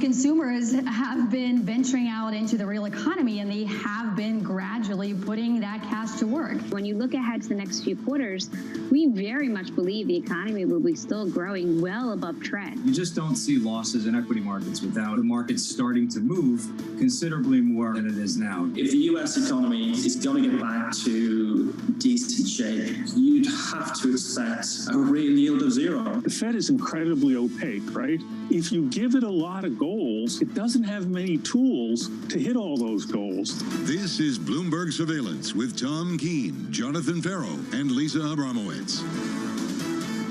Good morning, everyone. Jonathan Farrow, Lisa Abramowitz, and Tom Keene, a simulcast Bloomberg Radio. Good morning across the nation. Bloomberg Television, good morning as well. John Farrow, it's simple for me. Mr. Diamond's going to speak in a conference call. Solomon's going to speak in a conference call. They're going to give us the shape of banking. To me, the shape of banking is the boom economy we see at PepsiCo. PepsiCo is leading the way. Well, let's talk about the shape of investment banking, because, Tom, that was on fire. Trading was soft. We thought it would be soft. Year on year, that was a tough comp. But when you look at investment banking revenue at JP Morgan, that was a record quarter. Look at the numbers, up 25% in 2Q. Look over at Goldman, up 36%. That's what counted what happened in trading, Tom. Investment banking revenue was really stellar, largely off the back of what's happened with the IPOs, the mergers and acquisitions, the fee-based revenue. So we spend a long time talking about the yield curve, income, all of that good stuff, and yet it's the fee-based revenue that's really delivered this time around at these banks. And a diversified platform as well in their technological leadership. You look at PepsiCo, the potato chips that came out and all that. There'll be other PepsiCos to come out as well. John, you go to Michelle Meyer there in the opening act that we did of Bank of America, or Jan Hatzius' GDP numbers quoted by Solomon. You've got a 24-month American boom economy, at least 2x normal. With a 6 handle this year and close to a 5 handle potentially next year. Maybe in the low 4s, depends on which bank you look for an estimate from. Well, Tom, the issue is, do you look at the numbers, the levels, or the deceleration from point 1 to point 2? And it's the deceleration seemingly from point 1 to point 2 that is driving things at the moment, at least for a lot of people. Lisa, real yield creeping up. It's going to be a negative 1.00 by the time we massage the economic data at the bottom of the hour. Lisa, I'm looking at a bond market that why are yields so low, Lisa? And the 10-year earlier auction was a disaster, I say, a disaster, given the boom that we see from JPM and GS. Just to right everybody with that, it was not a disaster. It actually came in fairly strong, and there was plenty of demand. It came in pretty much on average, perhaps a disaster when it comes to what it says about the state of the economy, if people are concerned about that. Look, I think it comes down to the same story. There is so much cash, and people are not deploying it. Deposits are increasing 23% at JP Morgan catches my eye. The idea that Bloomberg Intelligence points out that large firms still have $2.4 trillion of cash on their balance sheets that needs to be deployed. It's not gone into CapEx yet. This explains the strength in mergers and acquisitions. The question mark is, when will it actually support the rest of the economy, Tom? It's going to be interesting to see. We can go through the yields. John, let's get the data out of the way right now before we do some market strategy with Chris Harvey. We've got the conference calls coming out. I believe the media call with Mr. Diamond is ramping up. I see red and green on the screen, John. I got the NASDAQ still up. We will wait the end of the month, the big tech companies. 8 weeks of gains on the NASDAQ 100 into this week. It's been phenomenal. We're positive by about 1/3 of 1% on the NASDAQ 100 right now. On the S&P 500, unchanged at 43.76. Yields at 135.10. Yields in a basis point on a US 10-year. All this talk about this cyclical boom, has it peaked? Well, the Bank of America Fund Manager Survey suggests it has. Then Steve Cheveron, a good friend and guest of this program, of Federated, just comes back to me and says, sounds to me like it's just restarting. And some people are in that camp that in the back half of this year, the back quarter, the fourth quarter, Tom, things start to pick up again. Yeah, it's going to be interesting to see. I mean, there's a lot of growth scare worries now. And that, let's do this. Let's get right to Chris Harvey right now with Wells Fargo, their head of equity strategy. Chris, okay, traders, position close on euro at 118.43.5. Okay, guys, we have 200 pounds in profit. Okay, it's took us about an hour and a half, yeah, to make this profit. Well done, all of you who decided to follow my trade, who copied the trade. Well done. Let's move on. Let's look for other pairs that will give us a profit. If you want to get a strategy, please go to company.co.uk, or you can register on the same website for our webinar. Okay? I'll speak to you later, guys. Right now is we want to take advantage of those low rates. So it's companies that can buy back share, that can go out into the market, that can issue debt, that can buy back share in any type of sell-off. Those companies probably, in theory and in practice, probably protect you to the downside. They offer a very good risk reward. There's a lot of GURPY names out there, and that's where we want to put our focus. To be fair to you, Chris, the headline call, the index level call, wasn't the core of your call at 38.50. It was just this cyclical call that we'd get this boom, and we have done. What surprised you about growth equities, the big tech names so far this year, and how resilient some of them have been? Really what surprised us is just rates. We would not expect, when you're looking at generational GDP, that you have real rates at minus 100 basis points. You can talk as much as you want about disruptive technologies, but many of these companies are strictly a duration play at this point in time. So if rates are going to go down, these things are going to outperform. And the funny thing is, if we look back to the end of May, what's outperformed? Growth. But what hasn't outperformed? Staples and utilities, things that are traditionally tied to rates. And so we find it very, very funny that this is going on. And you're right, you hit on a key question or a key narrative that we're talking about. Many people are talking about the deceleration, and that's what they're focused on. And we don't think the deceleration will be as fast as many people expect. So, Chris, what do you need right now? Do you need rates to stop going lower, or do you need them to go higher? They're two different calls, really. Which one do you need right now? Right. Right now, we just need rates not to go lower. We need we need people to realize that many corporations have done a good job at defending margins. We need to hear that pricing power is still out there, and we need to hear that demand is not inelastic, but still very strong, and more importantly, the individual and the end buyer is still a price taker. And I think we're going to hear many of these things. Chris, what's priced in terms of share buybacks? Because you talked about how so much cash on the hands of companies is going to go straight into that, and you expect Q2 share buybacks to exceed the pre-COVID $150 billion quarterly average that we saw pre-COVID. What's currently priced into the headline number? So that's a tough question to answer. And I just want to turn a little bit, because you said something earlier that I thought was very interesting. we do have a ton of cash on the balance sheet. And maybe one of the reasons why rates are so low is you haven't had the opportunity to really get aggressive on your share buybacks, on your property, plant, equipment, on your CapEx, due to the market going higher and also because of supply chain issues, and that's complicating issues. At the end of the day, Lisa, we just think that you're in any sort of any sort of sell-off, we're going to see an acceleration of buybacks, and there's still a ton of cash on the balance sheet that needs to be deployed. And more importantly, the credit markets are wide open, and many companies can still issue and are issuing and can add to their supply. Chris, this is important. You're saying that supply chain disruptions have kept certain companies from deploying their cash. Are we seeing those supply chain disruptions ease enough to see more CapEx and actually an accelerating amount deployed in the next couple of months? Not yet. I think we have to do a lot more. Last year, I'll take myself as an example. Last year, I bought a car. Inventories were very tight. I look this year, inventories are still tight. It's going to take a while. Inventories are exceptionally tight. What corporations are saying to us is we can't build inventories just yet because demand is so strong. We expect to see a loosening of the labor market. We expect to see the supply chains loosen up, but it's going to take a while before it really gets back to normal. It's a good at least 6 months. What do you do with big tech? What do you do with big tech? You want to have a couple big tech names in the portfolio. Some of them do fit into our GARPy scenario, but for the most part, if you have big tech that's high growth, high multiple, that's a place we really don't like. We do think that rates eventually will react to the fundamentals, not just the Fed. And as rates go higher, we think they will underperform. So we would sell off anything with high growth, high price, and things that are more GARPy, we would hold on to. What was the car, Chris? The key question. That is the only question, isn't it? Clearly. What car did you get, Chris? Doesn't want to talk about it. Rightly so. Just a respectable get around for the family. That's all you had to say, Chris. I got a family truckster. That's what I got. It's embarrassing. I believe you. Chris Harvey, Wells Fargo Securities Head of Equity Strategy. Chris Harvey, thank you. S&P 500 futures 43.77. Bottom of the hour, 8:30 Eastern Time. CPI in America, just around the corner. About beginning to look for significantly lower inflation. Frankly, it's going to fold into this earnings season as well. There's a little bit of percolation out there today, John, about beginning to look for significantly lower inflation rates. I have trouble with that when I look at the rent story, not only in the bigger cities, but also really across the nation. Well, that's the difference between your experience with prices and how this data will capture it.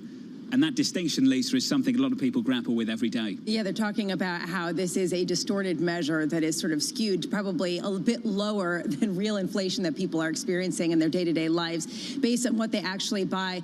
I think it is going to be important, though, to dissect the components. The idea, though, that higher rent is a positive sign about economic growth is always interesting to me, John. Is that a good thing? I think a lot of people find it interesting that the Fed is always shooting for higher prices. When you explain that to everyday people who are away from this market, away from the economics profession, I think they struggle with that too, Lisa. It depends which prices are higher and whether it bleeds into higher wages, and that's why I think a lot of people are waiting for the labor market to pick back up. I just am struck. It's a faith-based economy right now. I mean, the data that we're getting, people are looking past it and saying it's going to be irrelevant in 6 months when everything changes. It always is, though, isn't it? A faith-based economy for policymakers. Things will get better. I hope they do. It looks like they will. 43.77 on the S&P. We're unchanged on the S&P 500. Yields are in a basis point to 135.10 on 10s. And in 20 minutes' time, you will get US CPI data in America from New York. This is Bloomberg.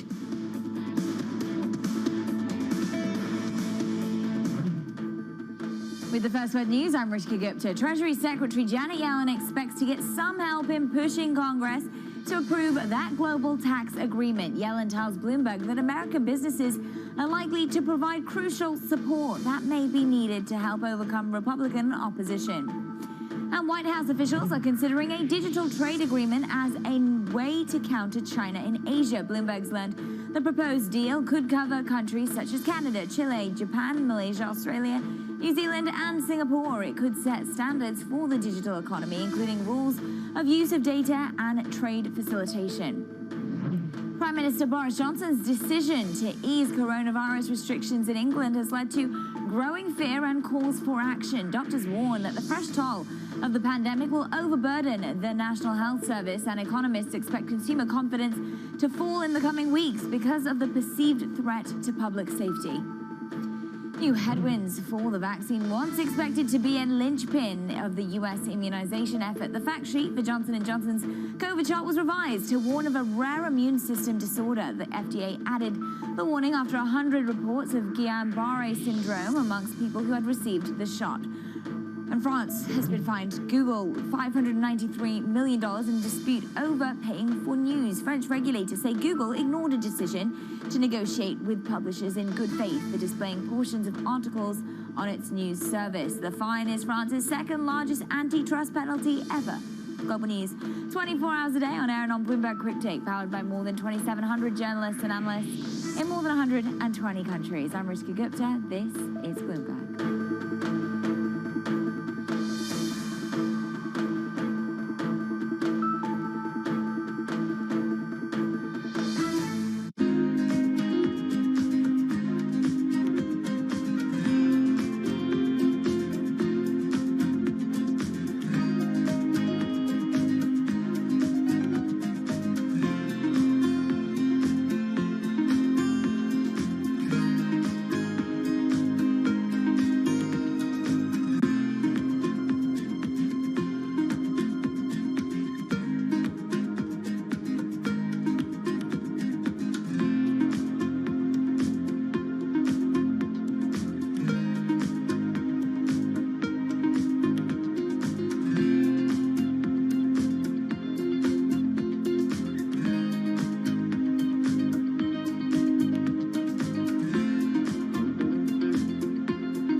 Surveillance puts global markets into perspective. We're going to try to fold an economic theory here with what we've got.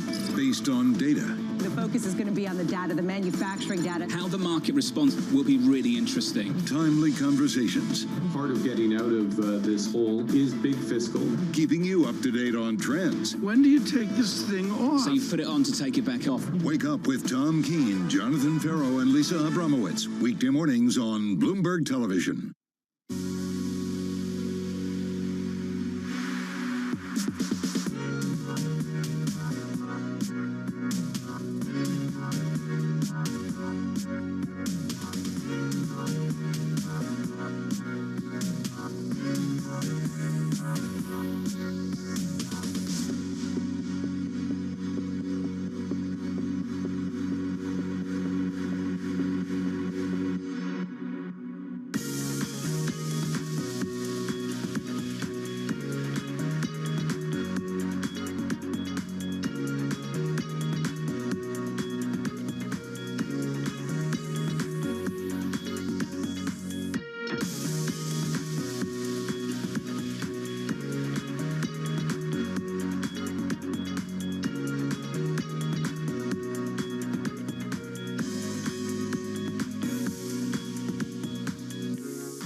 Mercedes-Benz is on a path towards CO2 neutral mobility. So we have flicked the switch there, and really we're going to step by step electrify everything.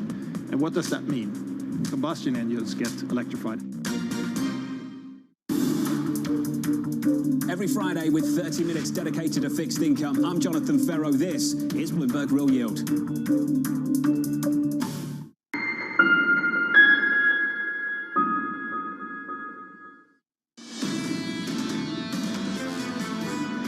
When you take a look at the excess capital that these banks have, including JP Morgan Chase, and their core revenue and earnings growth, that dividend growth should be considered into the high single digits. I think that's reasonable, anywhere from 6 to 9%, but these are not double-digit, dividend growers. Joe Cassidy there of RBC Capital Markets on the bank earnings this morning. From New York City, alongside Tom Keene, Lisa Abramowitz, I'm Jonathan Ferro. Here are the bank stocks this morning. Your bank stocks look like this on Goldman, on JP Morgan down 0.9%. Goldman up 0.6%. Investment banking looking really, really good. Outside of that, trading, not so much. That's the story for the banks. Here's the story for the politics. We understand here at Bloomberg, as reported in the FT earlier this morning, that the US is to warn companies of growing China influence in Hong Kong. Tom, this has been building for a while now, and we understand the same story that was reported from the Financial Times a little bit earlier this morning. We're expecting that warning from this administration to US corporations. Pretty much daily, you just wonder, what does the business pattern look like in Hong Kong or up north to Shanghai, or many hours down to Singapore, John? It's a mystery, right? Look, Tom, they want to do business on the mainland, bottom line. They want exposure to the Chinese economy, bottom line. And they'll work within the rules to make that happen. I haven't seen anyone that's willing to take some kind of moral stance off the back of the allegations of human rights abuses who are looking to move away from Hong Kong and move away from the mainland for that matter too. Well, it's going to be interesting to see. Right now, this is off of our interview with the Secretary of Treasury, Janet Yellen, or Christopher Condon in Brussels, talking to her about the initial dialogue on treaty. The added T word is a different word in Washington, and Gregory Vallier is very good at this with AGF Investments as well. New Hampshire guy, I want to go back to the Canadian Fisheries Treaty of 1888. This threw Grover Cleveland, not Grover Cleveland Alexander, Grover Cleveland out of office. The president literally lost the race over this treaty. Greg Vallier, treaties are not simple things, are they? No, they're not. That one with Grover Cleveland, I somehow have forgotten. But no, I think you make a very good point, Tom, and that is, to get a treaty, you must get 2/3 of the Senate to agree. And Janet Yellen in Venice over the weekend conceded that it could be a year before we get her minimum global corporate tax done. I think it could be even longer than that. I do not think the votes are there in the Senate to approve it. Are the votes there in Europe? John Farrow brought this up earlier, and frankly, doesn't Europe have to agree on all this before the U.S. steps in? Yeah, of course, Ireland is the example that you hear all the time. I think most of the European countries would like to go along with this, but I think there's real concern that it can't win approval in Washington. Is there a concern that both sides don't have any kind of consensus and that that's what we're looking at, and this is just noise to try to pressure companies into acting differently? I think so, and maybe pressure countries like Ireland into compliance with other countries. You know, it's a goal that I understand, and she doesn't want to have this race to the bottom with countries trying to outdo each other with low tax rates. I get that. But at the same time, A, there's not a lot of support for tax increases in Congress, and B, as I said, it's a treaty, and that makes it a real problem. We know a subject where there is some support on both sides right now, and that subject is China, Greg. That headline that just crossed the Bloomberg, it was reported in the Financial Times a little bit earlier this morning. The U.S. to warn companies of a growing China influence in Hong Kong. The United States will do a pre-notification Hong Kong warning brief a little bit later this week. Greg, I want to understand from your perspective what a warning actually means. Does this get backed up by some kind of policy initiative? Well, it could. It could involve sanctions down the road. I think initially, John, it's all about data. I think there's a great fear in Washington that our companies dealing in Hong Kong or even on the mainland have a real risk of having their data stolen. China's very good at hacking, and I think that's a big concern in the Biden administration, along with human rights. How can you distinguish the noise from the signal here when it comes to China policy? Because we get a lot of saber rattling. And how do we know this is truly an escalation that will have legs and that will perhaps even spur a response from Chinese authorities? Well, I do think it's for real. When I talk to people in Washington, Lisa, in both parties, there's virtual unanimity that China doesn't play fair, whether it's hacking, its activities in the South China Sea, its treatment of dissidents, and of course, its lack of transparency on the virus. Most people in this city really do want to take tough action. What's the cohesive message from the Biden administration? What are they hoping to accomplish? And what are the benchmarks for success when it comes to the U.S.-China relationship? Well, good question. Hard to answer specifically, but I would just say this. I do think down the road, Biden and Xi will talk to each other. Things might improve a bit next year. We might even take a look at the second round of trade talks. We got the first one done with Trump, but we're a long way away from any kind of normalcy. I think this freeze, this very chilly relationship is going to persist for at least another year or so. Greg, maybe out in front of your daily note for tomorrow or the next day, and I'm sorry for that if we're a bit early, your thoughts on what Florida politics means to President Biden as he addresses the unrest, the protest in Cuba? Oh, it's huge. It's obviously a huge issue for Marco Rubio, who clearly, in my opinion, wants to run for president again. After we have abdicated in Afghanistan, for us to sort of shrug our shoulders at what's going on in Havana and other Cuban cities, I think would really hurt Biden politically. He's already made it clear that another big constituency in South Florida, the Haitians, aren't going to get any support from the U.S. As that country sinks into anarchy. So I think if Biden looks like he is abdicating, that would not send a real positive signal. Greg, good to catch up, sir. Always good to see you. Thank you. Greg Valliere, right. AGF Investments Chief, U.S. Policy Strategist. So much to get through. Just moments ago, we had a headline across the Bloomberg. A similar story to the one you might have read in the Financial Times earlier this morning. The United States have warned companies of a growing influence from China and the mainland, Tom, in Hong Kong. Well, in Hong Kong, and it's not Shanghai. Is it becoming rapidly like Shanghai? Or, pick another city, John, you may be more up to speed on than I am. What we've got here is a massively changed environment. I don't buy the idea of Singapore, just that it's so darn far away. And to be honest, the weather is radically different in Singapore than Hong Kong. Are we going to move everybody down there? I just don't buy it. Tom, I don't think it will come down to the weather. I think it will come down to whether these companies are forced to or not. Yeah, I'll go with that. I don't think anybody wants to offend the mainland. And when I say anybody, I mean the multinational So what do you do, move to Shanghai? that want to exist there. I don't know. We'll see. But I go back to something I've said repeatedly. When you ask these companies about China, when you ask them about the national security law, when you ask them about the alleged human rights abuses in Xinjiang, what's the response you get, Tom? They don't want to talk about it. They don't want to talk about it. Yes, that's the response. We'll probably hear that in the conference call today. Conference call with JP Morgan underway, I understand, Tom. That's a media call. CPI data, a little bit later in 5 minutes. Is the next call the proper call 9:30? Is that right? I would suggest yes. Eastern time. True. I can rely on you for the answer, Yes. Lisa. Thank you. CPI in America coming up in about 30 seconds and 5 minutes. 30 seconds and 4 minutes. Really? I time. didn't know that. 4 minutes, 30 seconds away. You CPI nailed in that, America. John. Thank you, Very Tom. good. That's what I'm here for. Yeah, Just a count. 43.76 on the S&P from New York City this morning. Good morning. Alongside Tom 14 Keene. seconds and 4 minutes. Just a little grumpy this morning, aren't you? Together with Lisa Brownwitz, I'm Jonathan Ferro. All-time highs in the equity market. Inflation data next from New York. This is Bloomberg.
up to Maine and had a lobster. And it's not as romantic as Lisa going to Greece. Tom Keene says what? You mentioned Maine and the lobsters up in Maine. Well, they can't compare to what you can see in Greece. Even better, I can't pronounce it. Astacoma carinata. I nailed it. It's not thera, whatever. Astacoma. You're nailing it. Carinata. You're nailing it. We're figuring out the hard stuff for you on Bloomberg Surveillance. Mornings on Bloomberg Television and Radio.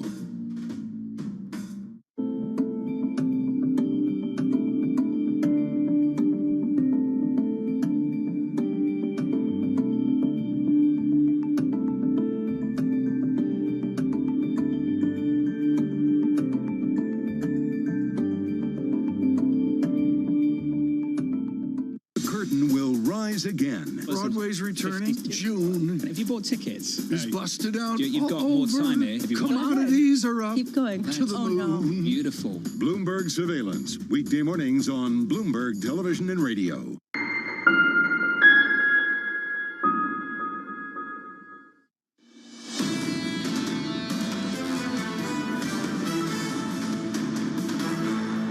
Live from New York City for our audience worldwide on TV and radio, waiting for economic data in America seconds away, alongside Tom Keene, Lisa Abramowitz, Jonathan Ferro. This is Bloomberg with your economic data as we await the CPI report in America. Here are the numbers. Here's Mike McKee. Good morning to you all, and we have some inflation, a lot more than anticipated. On a month-over-month basis, the CPI rises 0.9%. The forecast was for 0.5%. The core rate up also 0.9. The forecast there 0.4%. On a year-over-year basis, we now hit 5.4% for the CPI, and the core at 4.5%.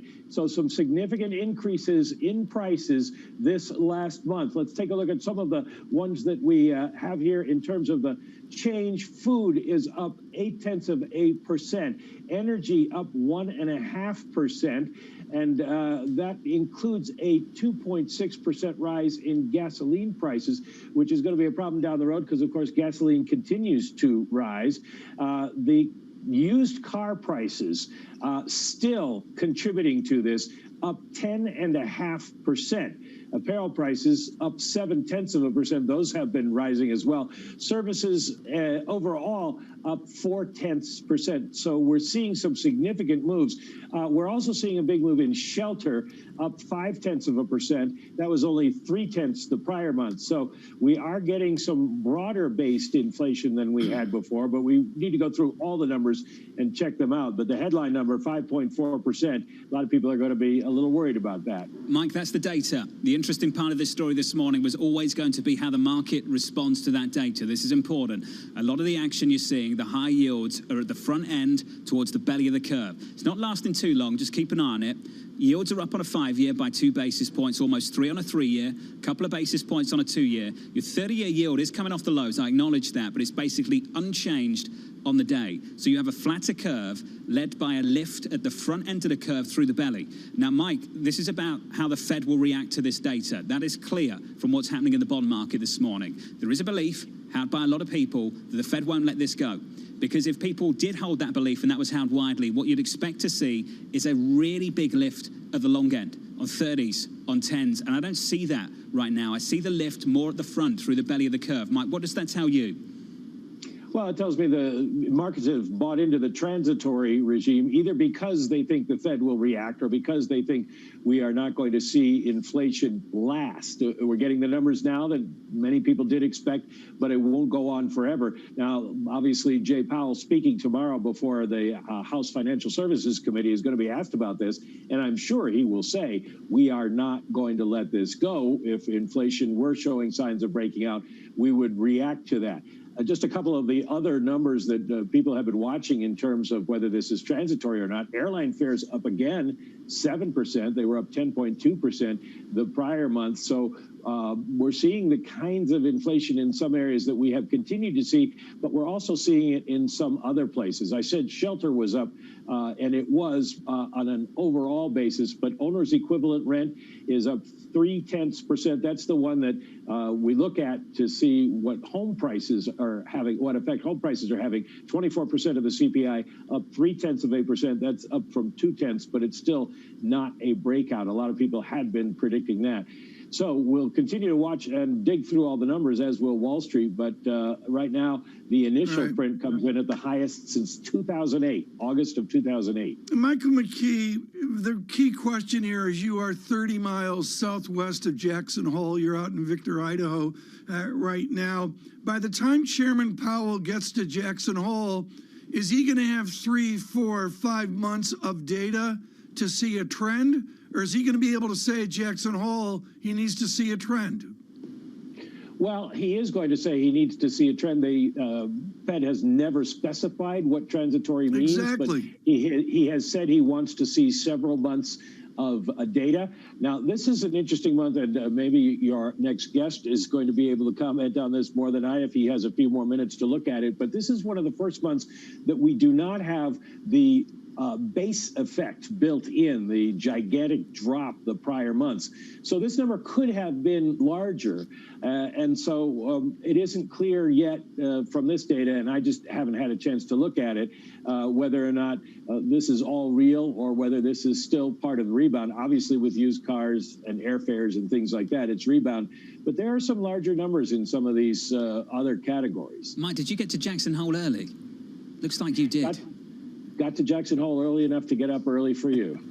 Thank you very much, Mike McKee. It's good to catch up, sir. Let's run through this. Upside surprise on CPI in America. What happens to this market? Yields at the front end, a lift. Through the belly, a lift. Your 30-year is down about a half a basis point. Your 10 years up a basis point. So we have a flatter curve on our hands here. Your equity market takes a dip lower. We're down by 0.2% on the S&P 500. We were positive quite nicely on the NASDAQ 100 earlier this morning. We're now negative there by 0.2%. So, Tom, there's two different ways of looking at this. Mike McKee could say at the long end, they might be buying into that transitory story. I think the one that's dominated a lot of people's minds over the last week is this idea that higher inflation is going to bring the Fed in. It's going to reinforce the argument of the hawks of the Federal Reserve, and that really would explain what's happening in this market right now in the bond market, on twos and out through the belly. It's very, very early. We're talking 5-6 minutes after the initial print itself, so I don't want to run away with this idea. I just think for a lot of people who wake up, hear that number this morning, look at the market reaction, that's the narrative quite a few people will run with this morning, Tom. I'm going to take it right over then to the conference calls of these banks, to what we saw from PepsiCo and what we will see in the next, say, 60 days. John Farrow, it's about rising inflation and all the doom and gloom of that versus rising profits, rising revenues, rising animal spirit. I mean, is rising inflation bad? Our next guest here is expert on this. But John, to your point, the market's churning here. I'm watching the real yield giving me a negative 1.00% as we speak. I mean, these are movable numbers. I think for the policymaker, it's always important to establish what the reaction function is. Has the Federal Reserve changed its reaction function? The core of the Federal Reserve has been very, very clear that in the last couple of months, nothing has changed. We've established this brand new framework. Right. What has changed for me over at the Federal Reserve is the balance of risk around their outlook has shifted. For the majority of people on that committee now, and you saw this in a minute, they see an upside risk to their inflation expectations. So as a market participant, this is what you're thinking about at the moment. Have the Fed got their forecasts wrong? And do they need to adjust? And if they adjust, then we understand the reaction function. Maybe they have to make a move. I think it's still really, really early days to draw hard conclusions. I'm just going off the back of a very, very early price move off the back of this data, Tom. It's not a huge move, but there's a story there that people are talking about. It's a shift there as well. Jonathan Riding joins us now. John Riding with Breen Capital. And of course, for years, he's looked at the ambiguity of rising inflation. John Riding, on rising inflation, is this gloom or is it about a spirited American economy? It's about printing too much money in a nutshell, and the Fed isn't talking about the monetary origins of inflation. We just got a number that was a monthly increase that was double what was a large expected increase. And as Mike McKee just pointed out, no base effects here with a 5.4% increase in the CPI on a year-over-year basis. And yet the market isn't really reacting.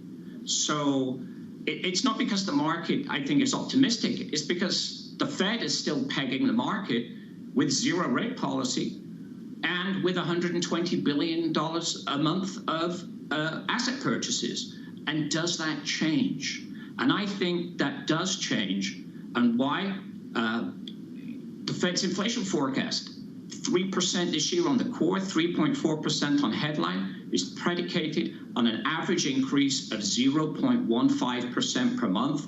And we just got an increase of 0.9% on the CPI, maybe 8 or 0.7% on PC prices. We're just blowing away a forecast that was already revised up by a percentage point at the last FOMC meeting. But John, so when does the Fed recognize that? Aren't we looking at, by definition, Yes. transitory types of increases? We're talking about hotel stays, car rentals, apparel, airfares, things that basically were not in use a year ago. Basically, the comparison is such that by necessity, we're looking at record increases in pricing. And then add on top of that supply chain constraints. What about this seems more than transitory to you? Well, let's think of two things here, Lisa. First of all, we're told the story is transitory, and yet the increases are going faster for longer. So we have to extend and pretend on what the definition of transitory is. But let me grant you that, although some of the things in here aren't transitory, pick up in the shelter costs outside of hotels, all of a sudden owner's equivalent rent now up 0.3%. But you know, putting that issue aside, what matters is how does the public interpret it? And if the public starts to interpret these transitory increases as something more, and they start raising their inflation expectations, as the surveys have shown they are doing, and presumably will continue to do given this number, that can change the inflation dynamics. And that can turn something that's transitory, admittedly at 5.4% year over year, to something that's a little less transitory at, say, 3% per year, or 3.5% per year, which is beyond the Fed's comfort zone. And it takes two participants of the FOMC to think that, well, maybe we should lift rates in 2022 rather than 2023, for that signal to come that in September, that 2022 is the lift-off year for interest rates. All right, John, let's say that that's what happens and the Fed actually gets more aggressive than the market is expecting and says they're going to start tapering their bond purchases earlier. Do long-end yields rise or fall? Because the last time that they signaled perhaps the even most slightest hawkish tilt, long-term yields fell because people thought that any tightening would lead to even slower longer-term economic growth. That's a great question. And if we knew the answer to that, we would all be better off. And so we have to conjecture. The curve actually is relatively flat. The spread between 2-year yields and 10-year yields is a lot steeper than it was, but it's still relatively flat for this stage in the cycle. But would the Fed signaling that it's going to respond to higher inflation represent a tightening or just a catch-up to where the Fed's fallen behind from? We've got to be very careful in our use of words. John talked about the reaction function. The question is, does the Fed react to the inflation data? If the Fed reacts to the inflation data, they are catching up. They haven't become more hawkish. They're just responding to an environment that they didn't expect. This, in my opinion, is a fairly dovish Fed. And by continuing to go on about the transitory story and not open up the possibility that it might be something more lasting that they're going to have to respond to sooner, the Fed's actually behaving quite dovish, not hawkish. John, got to leave it there. What a fascinating morning. John Reining there, Breen Capital Chief Economic Advisor. If you're looking at this price action this morning, it's a lift at the front end by a couple of basis points through the belly of the curve out to 5s. Your 5-year yield coming in 2-3 basis points. And then we're lower on 30s by about a basis point or so. Tom, if you want to look at 10-year real yields, we're coming in a couple of basis points on a 10-year real yield as well this morning. Just fascinating to look at the data one, then try and interpret how this market is responding to that data. Point two. Point two is the important point. Well, and again, the Fed dialogue will be critically important, including the chairman this week. John, negative 1.01%. A greater negative number on the real 10-year. Your equity market comes in just a little bit. We head south by 8 points. We're down 0.2%. From New York City this morning, good morning. Alongside Tom Keene, Lisa Brandwitz, I'm Jonathan Ferro on inflation in America and what it means for the C-suite. We'll do that with Hugh Johnston, the PepsiCo CFO from New York. This is Bloomberg.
a market that over the past few weeks has made it clear it wants to go higher. It got a little spooked by the idea that geopolitical tensions are rising.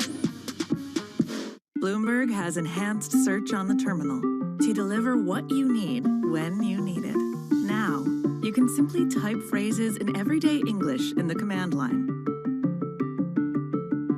Compare financials. Find people. Analyze markets. You can enter phrases or ask questions. What do you want to know today? Ask a question or visit SearchGo to find answers now.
Right now, about half of U.S. households invest. We'd like to get that number up to 95+%. Investing should be as ubiquitous as shopping online. It should just be something that people do.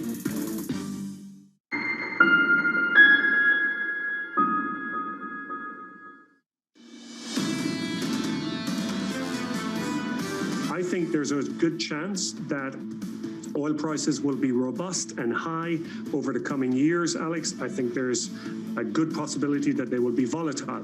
We're not planning on them being high. We're building a company that's resilient to a low price, but I can tell you and I can assure you that if they are high, we have a portfolio that will absolutely benefit from that.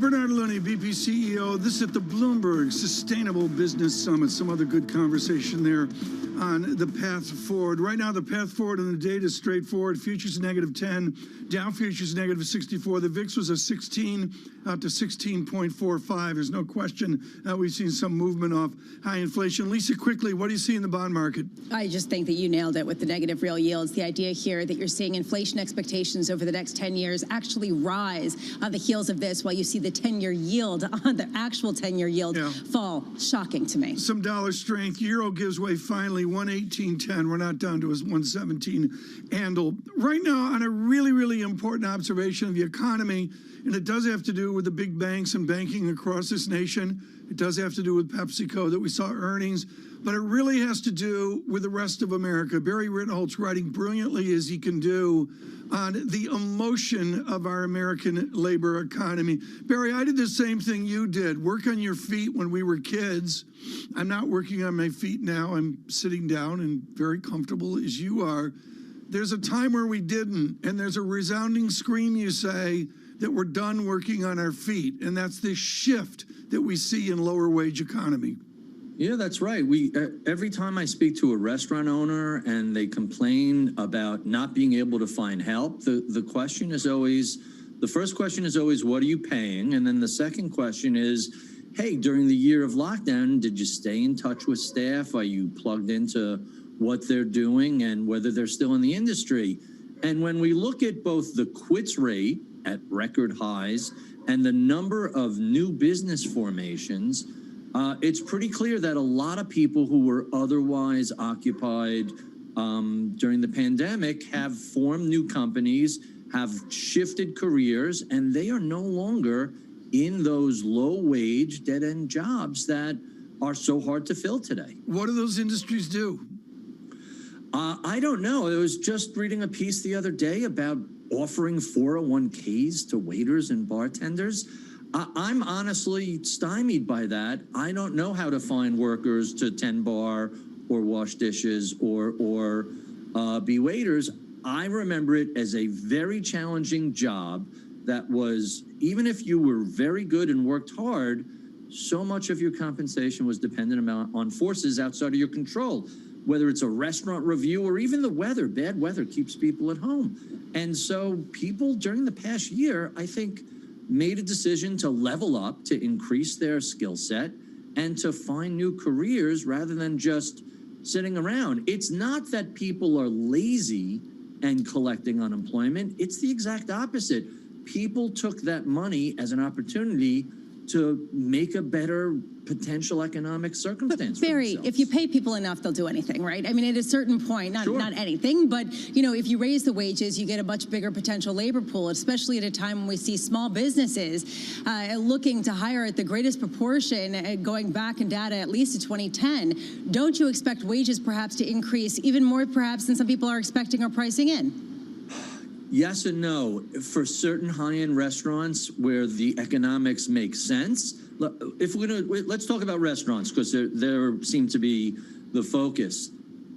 There are some great restaurants that are great businesses, but the restaurant industry is a very difficult business with a whole lot of room to go wrong and not a whole lot of margin. And so while we can raise wages for minimum wage burger flippers from $7.50 to $15 or ice cream scoopers, a larger sort of middle of the road restaurant that's not charging $50 for a steak, they're going to have a hard time breaking even if their staff costs go up. Yeah. People forget food is like the least expensive cost input into a restaurant. It's rent and wages. Those are the big cost inputs. It's a really challenging circumstance for anything other than the very high end or the very low end. Barry, this to me is one of the most important conversations to be having, especially after the consumer price index coming in incredibly hot, hotter than all expectations, with rises across the board in pricing in restaurants, in hotels, in airplanes, in cars, which accounted for 1/3 of the increase in that overall index. At what point is this positive for the economy, and at one point is it really negative if a lot of people are sort of stuck in not getting that many higher wages because of the constraints that you're talking about in the business models at the lower end?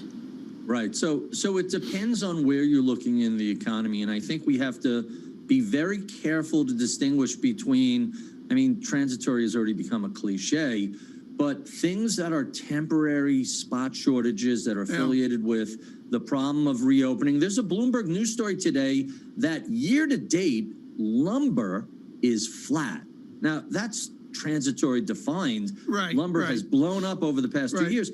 On the other hand, the price that small businesses are paying for work trucks have gone up because you can't find them. Used trucks have exploded in price. So some of this is going to be transitory. The wage increases, once you give people a raise, you can't take that back. Gas prices will fall, lumber prices will fall, car prices will go back to normal, but those wage increases are going to be sticky. Right, Barry, I got one question, 10 seconds. Are you changing your investment approach because of the new higher inflation?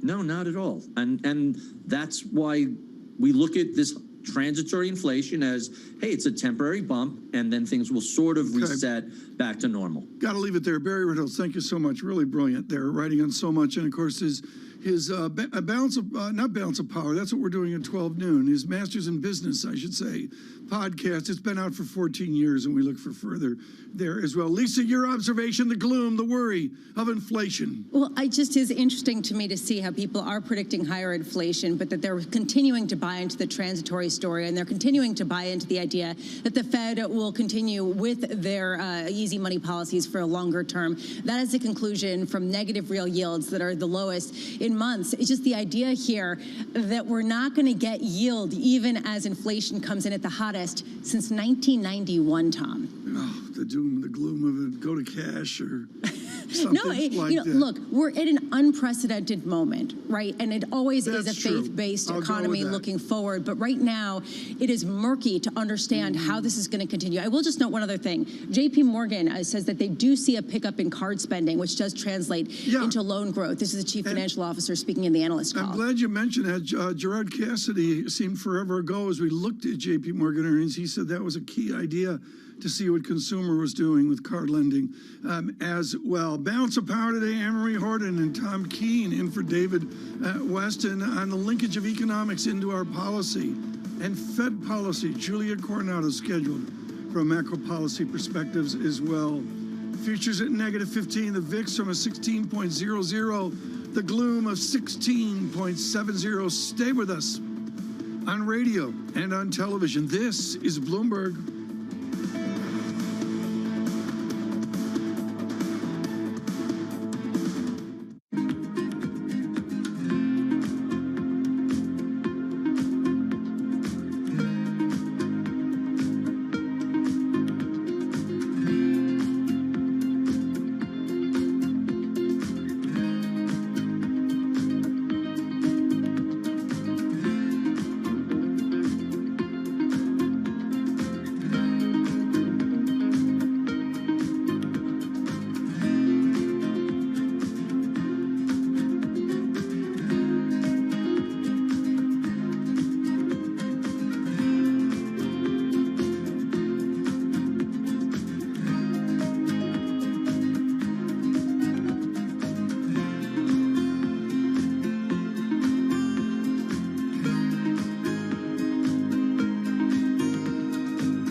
Access the financial world on demand. Hear from leading economists, policymakers, and industry experts via live and on-demand webinars, only from Bloomberg. Start exploring to see what's moving the markets. Visit Bloomberg.com/webinars.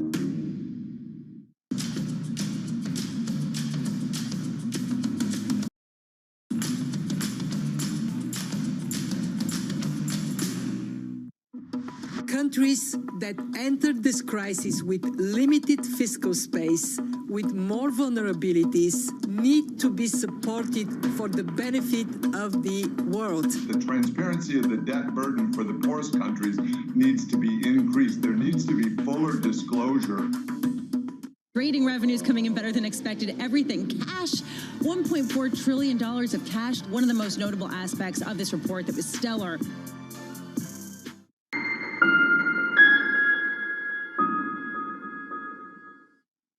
Equity markets a little lower going into this one. 30 minutes to go until the opening bell. Good morning, good morning. The countdown to the open starts right now. Everything you need to get set for the start of U.S. trading. This is Bloomberg, the Open, with Jonathan Ferro.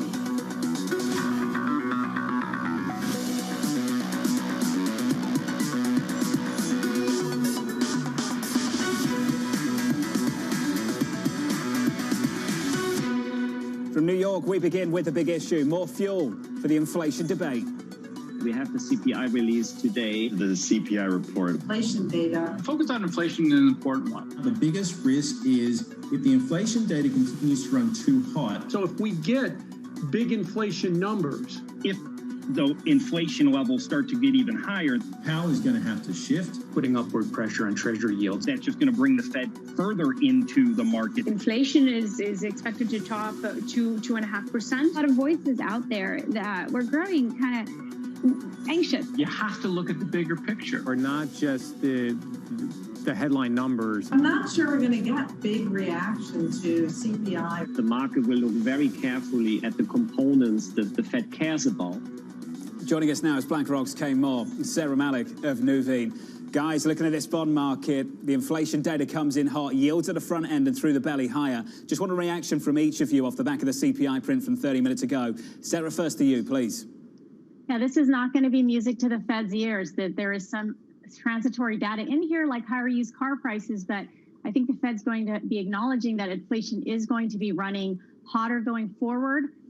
We also are dealing with peak earnings growth in the second quarter, and also the Delta variant. That makes for a tougher climb in the second half of this year. We're focusing on those companies that are more cyclically biased, even outside of the U.S., where you can get more companies leveraged to inflation in emerging markets and commodities, areas where we have lower valuations. We think it's going to be tougher in the U.S. This inflation number is not helping as we go into the rest of this year. Kate Moore, your reaction. Yeah, I'll agree with Sarah. You know, a very important part of this print is that certainly we see some of the reopening, restart, inflationary pressures coming through. But there's also, you know, pressure in services. And as companies start reporting their second quarter numbers, which we know are going to be enormous given the comps from the second quarter of last year, I'm really going to be singularly focused on the inflation commentary from company management teams across industries. I think a key to success in investing the second half of this year is to, you know, be long companies who have pricing power, who have ability to manage their costs, whether they're in cyclicals or more secular sort of growth companies. So, you know, inflation is front and center in everyone's mind, whether you're a bond investor or an equity investor, especially as we go into this earnings season. Kate, where are you finding those companies right now? Where specifically? Yeah, look, so I think there are companies in each different sector and industry that have pricing power. Those companies that have strong digital platforms, that have done a really good job of managing their inventories as much as they can, or have fewer supply chain issues, you know, really are standing out from the pack. So it's not a specific sector or industry so much as it is an individual company. And that's the work that we're really doing right now. Who is generating sustainable earnings? Who is generating sustainable free cash flow? And that's where we're putting our money. Sarah, I know that resonates with you for sure.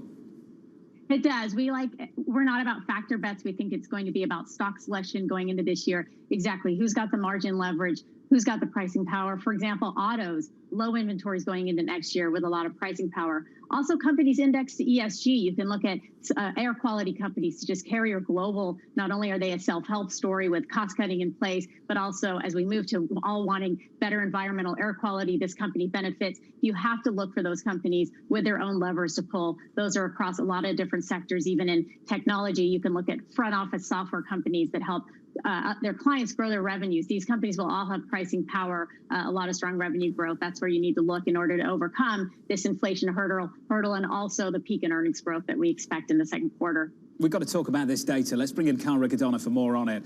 Carl, coming in hot. Coming in hot, absolutely, John.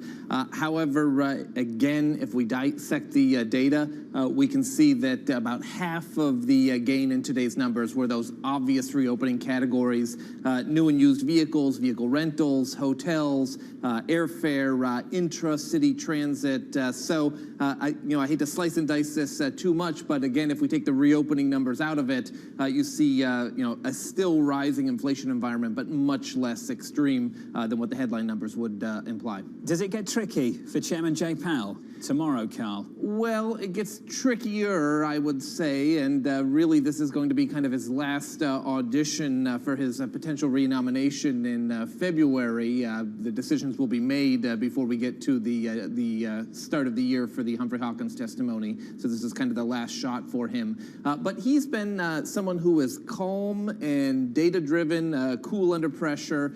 He could survive the pandemic. He can certainly survive a transitory pickup in inflation. As we saw in the latest Fed minutes, the pickup in inflation now is being perceived by the Fed across the spectrum, not just the hawks, to be hotter and longer than they initially anticipated, but they still are maintaining that view that it will be transitory. So I think that he'll have some pressure tomorrow, but he's not going to be showing a real about face or significant reassessment of his view of the world. Ultimately, this goes down to wages and wage pressures in the economy, and until he starts to sweat that wage pressures and wage inflation is becoming unmoored, then he's going to have maintain this view that inflation pressures will come back down to earth at some point as the economy moderates. And it's still very much in the early stages, but we can see that moderation starting to evolve in the back half of the year, whether it's a consensus economic forecast, the latest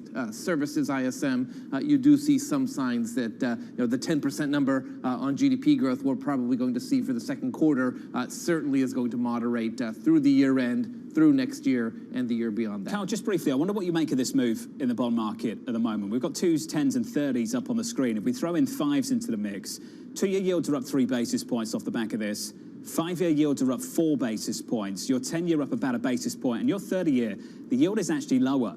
And we've been saying on this program over the last couple of weeks, what could be interesting here for this inflation print is not just the data itself, it will be how the market responds to it. What do you think that story is right now, Carl? Just looking at the yield curve at the moment and the response to that economic data 30 minutes ago. Absolutely. So the response to the yield curve is very much consistent with what I highlighted in the recent Fed meeting minutes, that maybe the Fed has to respond a little bit sooner, a little bit more forcefully to the inflation pressures being hotter and slightly longer lasting in the economic reopening than people initially anticipated. But if you look at the long end of the yield curve, whether it's 10s or 30s, you can see that the expectation is not for a sustained pickup in inflation. Rather, and I said this last time you invited me on the program, John, the tiger has not changed its stripes. And so once we get past the reopening and the stimulus checks are spent and the savings pile starts to be worked down, we're back to a very low inflation economy with a very flat Phillips curve, and that's being reflected in those longer-term yields. Carl Riccadonna, good to catch up, Carl. Thank you. Thing. Nathan Sheets of PGIM really echoing that just in one line. It's a back to the future, a snap back to 2019. Maybe that's what Carl is alluding to. Still with us, I'm pleased to say, Sarah Malik of Nuveen, Kate Moore of BlackRock. I want to get to this cyclical story, Kate, and just your view on it. I'll catch up with Bank of America in about 30 minutes from now. And their line from their fund manager survey is the cyclical boom has peaked. Investors are much less bullish on growth, profits, and yield curve steepening, and they've unwound the junk over quality, small over large, value over growth trades. Kate, would you go with that? Look, I think there was a huge rush in the first part of this year, and I'd say like obviously February and March into April, where people were looking to reduce their underweights to these cyclical areas of the market, and you saw them take much more constructive stance on them. Now the question is, and this goes to the sort of, past peak growth when comps are a little bit more challenging. What does sustainable growth look like? That doesn't mean abandon cyclicals. It just means that you have to be a little bit smarter about it. I think a lot of the low-hanging fruit in the cyclical space had been plucked. Not all of those companies are super high quality, as we were talking about a moment ago. The focus on earning sustainability and the focus on free cash flow has to go hand in hand with investing in companies that benefit from further economic expansion. In 2022, we still think the economy is going to expand. We're not looking at, a slowdown in growth in any kind of meaningful way, even though there might be a slight fiscal drag. And against that backdrop, we want to own companies that are really geared towards the high quality growth. So it's not against cyclicals. I just think the low-hanging fruit has been plucked, and you have to be more selective right now. Sarah, you are more selective. You're focused on single names. And I just wonder from your perspective, when you hear all the noise, if we can call it that, there's some news in the mix as well over the last couple of weeks, but when you see almost exclusively a focus on an equity market, just queuing off what happens in the bond market, 10-year yields lower, the curve's flatter, we're higher at the front end, real yields are deeply negative. Sarah, as a single name investor, does that mean anything to you whatsoever?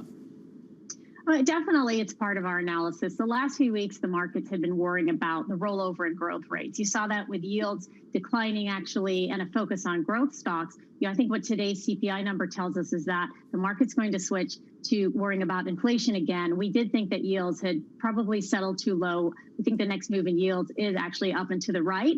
For us, it's about, where do you find the best value? It is about being more selective. So if you're looking for cyclicals, you'll get more bang for your buck outside of the U.S. We have more cyclical regions, such as European markets, Brazil, commodity markets, and emerging markets. You have better valuations there. You're going to find cheaper cyclical companies there. And then in the U.S., when we have these three hurdles of the Delta variant, peak earnings growth, and high valuations, and also inflation, actually, we need to be more selective in the U.S. And really, it's going to be about those companies that have the pricing power, the ability to expand margins. Those companies could beat earnings going forward, because this game that we've seen for the last few quarters of huge earnings beats, lower consensus earnings, and where everybody beats and the rising tide lifts all boats, that game's over from here, and we need to really do our homework and be more selective on what we own going forward. Sarah Malika Nuveen sticking with us alongside Kate Moore of BlackRock, two of the sharpest on the street to work through this equity market. To work through this bond market is really difficult. We've said repeatedly over the last couple of weeks, it's not just about the data. It's about the reaction function of market participants to that economic data. Look what's happened here. Yields higher at the front end and through the belly of the curve. In Q1, if you'd seen hotter inflation data, there was a feeling, the reaction from market participants, we had a Fed that would allow yields to go higher. We saw real yields pump much, much higher. And Fed participants, Fed officials talked about that being a validation of better growth in the future. Now you look at the yield curve and just how we've responded to this, and I will caution it's early days. We're only 40 minutes past the print this morning, but to see a flatter curve, yields higher at the front end, through the belly of the curve, there's just this story that's starting to creep into the narrative over the last month or so that we'll have a more reactive Federal Reserve to this economic data, and that's the debate we've got to have here. Let's get to the broader markets. Your movers at the market desk. Here's Abby. John, let's start out with the big earnings mover, and that, of course, is PepsiCo. Shares are popping after they put up a big beat and raise quarter. They beat in a big way, putting up adjusted earnings of $1.72. That's a 12% beat on $19.2 billion in revenue, the biggest jump in a decade. This as folks are out and about and eateries reopen. The CFO, however, John, just talked about further inflation could prompt price increases. So that's a story, of course, that we're all watching. Speaking of price increases on the year, as you've been talking about, metals absolutely soaring. Today, not so much. The Bloomberg Dollar Index is up once again. That is pressuring the metals. And in turn, we see the metals and the miners, that reflationary part of the trade, down on the day. As for other earnings movers, of course, I'm talking about the big banks, JP Morgan and Goldman Sachs. A bit of a mixed picture at this point. JP Morgan really paring the losses earlier. Their FIC trading basically met expectations. Investors might have wanted more there. Despite putting up record numbers, expenses a little bit high. That's weighing on shares. Goldman Sachs, on the other hand, their investment banking knocking it out of the park. The M&A action up 83%. Offsetting slowing trading. It's going to be interesting to see as this week rolls in, John. A massive front half for that business. Abby, thank you. Coming up on the program, Goldman, JP Morgan kicking off earnings season. Full coverage on Bloomberg. We'll touch base with Sonali Basak and get back to our guests, Kate Moore and Sarah Malik in just a moment. From New York City this morning, good morning. This is Bloomberg.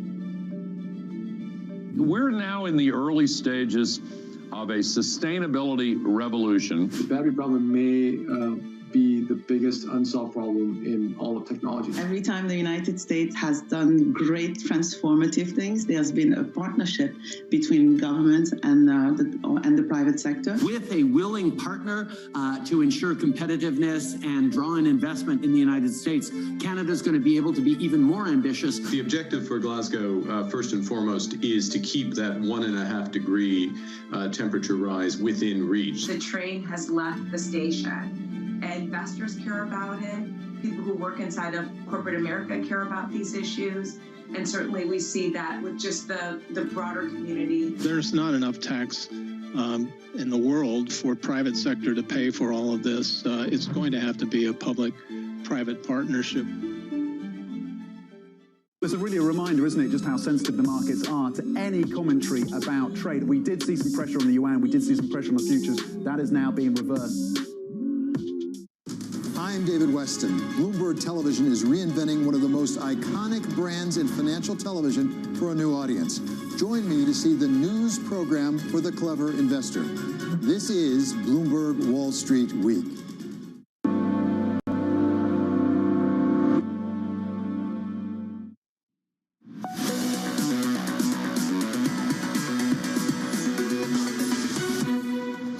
Their FIC number was slightly below expectations, but it was still a very good number. So I think we have to keep an eye on the other banks' big FIC trading. But equity trading, as you pointed out, John, was better than expected. The investment banking number, as you identified, was also better than expected. So I think the others are going to have similar numbers. That was RBC's Gerard Cassidy weighing in on the big banks after reporting quarterly results. Goldman gaining ground, JP Morgan pairing some bigger losses. Let's bring in Bloomberg's Sonali Basak for more. Morning, Sonali. Good morning, John. It's interesting to see these banks back in the green now that investors get a little taste of what trading looks like in a more normal environment. You still see them coming in slightly below expectations on fixed income, beating on equities largely, but also generating more money in other parts of the business, namely investment banking, M&A, debt underwriting, equity underwriting. So what does that translate to in the end? You see JP Morgan at the end of the day coming in almost $2 billion light on the top line as interest rates are under pressure, but Goldman coming in almost $2 billion heavier on the top line as investment banking continues to gain. How much does that last through the year? Goldman Sachs says their pipeline is still at a record level, so there is some room to run. The question is, how do they continue to grow while offsetting interest rate pressures, any uncertainty? That word came up a countless number of times on the JP Morgan call this morning, and both of these banks also keeping a lid on costs, while Jamie Dimon has just committed to keeping compensation competitive, so paying their bankers as they continue to rake in money at the fee-based businesses. Chanel, you know how this works. We've seen JP Morgan. What's the read on Bank of America? We've seen Goldman Sachs. What's the read on Morgan Stanley? What's the bar look like going into those numbers over the next couple of days? It's still very high. We know that Goldman Sachs, JP Morgan have been gaining market share when it comes to those trading businesses. That's all while trying to be discerning among hedge fund clients at a time where they believe leverage is quite high. So Citigroup, Bank of America, we're going to want to see market share gains in trading and IB as well. Morgan Stanley, we're going to want to see them keep a lead in equity trading, as well as some uptick in M&A, where we know that they are lagging behind JP Morgan and Goldman Sachs in market share. Just quickly, Chanel, when's the call? 9:30 for Goldman? Yeah, Goldman's at 9:30. JP Morgan is about halfway through and talking about those uncertainties right now. I'll let you get back on the phone. Sonali Basak, we'll catch up with you in about 10 minutes' time on the banks. JP Morgan CEO Jamie Dimon out with a bit of guidance, tempering some expectations for the coming quarters off the back of a big reserve release. He says the following: this quarter we once again benefited from a significant reserve release, but as we have said before, we do not consider these core or recurring profits. Let's bring in BlackRock's Kate Moore and Nuveen's Sarah Malik for more on this. Sarah, you've seen some of the bank earnings this morning. Just walk me through your thoughts on the banks in the United States, at least at the moment. Yeah, we don't love the valuations of U.S. banks here, given the strong run that they saw on their inflation trade, and now the headwind of yields between Goldman Sachs and JP Morgan. We prefer the annuity-like business of Goldman with their wealth management and investment banking. For JP Morgan, we think there's going to be net interest margin pressures going forward, but we were pleasantly surprised to see a low single-digit growth in their loan growth for JP Morgan. But going forward, we think Goldman numbers bode well for Morgan Stanley, which has their strong wealth management and asset management business also, and maybe less so for the JP Morgan tie to Bank of America, where we would see a same issue where you could see a nice earnings beat with Bank of America, but the outlook may not be as strong as people want to see. Kate Moore, your reaction? Yeah, look, it's hard not to be encouraged by some of the bank earnings we've had, and I'll agree with Sarah on this one. We're going to see, I think, some good read-through into some of the other financial institutions from these early prints. But I have to say, Don, I'm a little bit more focused on some other sectors as we go into earnings season, and particularly those sectors that have faced more challenge around labor costs. I mean, this is something I'm really concerned about on kind of an ongoing basis. We were just talking about inflation, how transitory it was, which companies have pricing power. But I'm really thinking about, which companies in which industry, frankly, are doing a good job of controlling their labor cost and have available labor in order to continue to ramp up production or delivery of services. That's just a bigger focus for me right now than the bank earnings, some of which look good from the reserve releases and trading activity. Then perhaps, I guess these other sectors are just a little bit more of a focus. Okay, that was so polite and so diplomatic to just tell me you don't want to talk about the banks, let's talk about something else, but I'll go there for you. I'm a good friend of yours, you know that. I'll do that for you. Let's talk about it then. Bank of America are looking at the employment to revenue ratio of some of these companies. How many employees do you need to drive revenue at these companies? And all I keep seeing, Kate, when I think about it, is okay, if you're worried about labor, I'm just ending up over at big tech, and I'm just ending up with the growth names. Well, look, I think tech does look really good from those measures. I love that analysis they do on the labor cost to sales. It's, I think, very instructive, not just on a sector and industry level, but also thinking about, competitors within a specific industry. But you're right, technology and technology-enabled companies across a variety of different sectors look particularly strong. If you have operating leverage, if you're able to sort of ramp up delivery of products and services, because you have that technology, well, it's hard not to like that in an environment where labor costs are going up.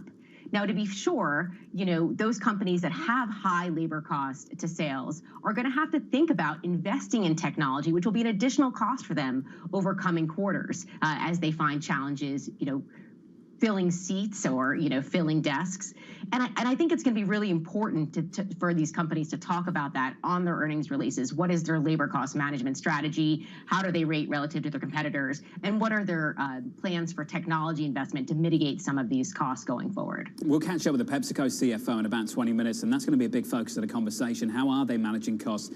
The outlook for revenue, for top-line growth looks pretty decent. You saw that in the numbers this morning, but what about the cost base? What happens with input prices? Sarah Malik, just a final focus on this, a final word from you. On margins through the rest of this year, the forward look, where you're focused, where you're laser focused in this market.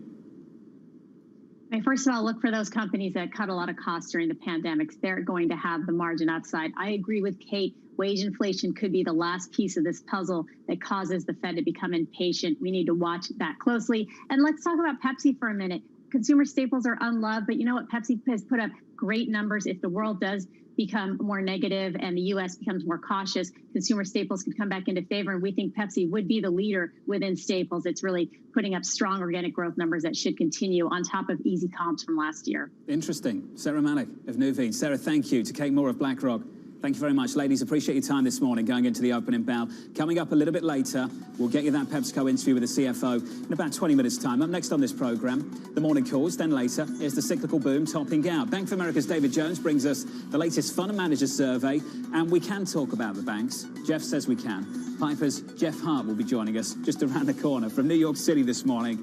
Good morning to you all. Your cash open 7 minutes away. Your equity market responding to a really hot upside surprise on CPI in America. This is Bloomberg.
that communicating via video is not a fad. We are using it in all aspects of our lives, for work, for learning, for communicating, for staying in touch.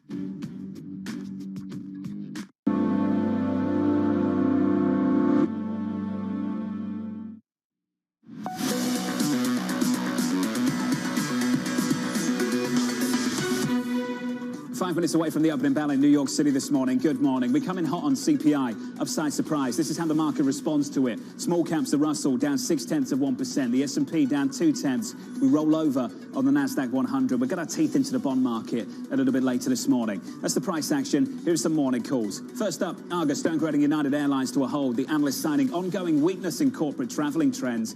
Argus follows Evercore yesterday. We're down a little more than 1% on United again this morning. A break of 50. Next up, BMO upgrading Electronic Arts to outperform. 168 price target. The analyst highlighting strengthening post-pandemic trends. That stock is up by a little more than 1%. And finally, Citigroup downgrading First Solar to neutral with a $100 price target. The analyst seeing an unfavorable risk-reward profile following a 35% rally. Negative there, a little more than 1%. Coming up is the cyclical boom topping out. Bank of America's David Jones brings us the latest fund manager survey, plus Pepsi CFO Hugh Johnson joins us in about 20 minutes' time from New York. The cash open next. This is Bloomberg.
Never sleep, so stay connected with Francine Lacqua in London, Matt Miller in Berlin, and Kaylee Lyons in New York. Perspective on the day ahead.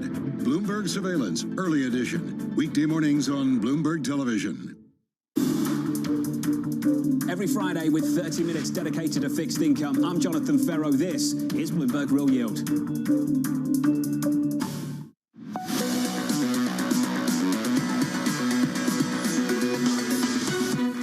From New York City this morning, good morning. About 20-odd seconds away from the opening bell. Going into that opening bell, this bond market's making you think. I'll get to that in a moment. 43.68 on the S&P 500, down around about 0.2%. Underperformance on the small caps, the Russell, negative 0.6%. The Nasdaq off by a little more than 0.1%. That's your opening bout. Switch on the board and get to the bond market. If I say hot CPI, you might expect yields to be higher. That's not the reaction function of this market at the moment, and you have to respect that. Pay attention to it. It's not just about how the data changes, it's about how this market changes too in response to inputs.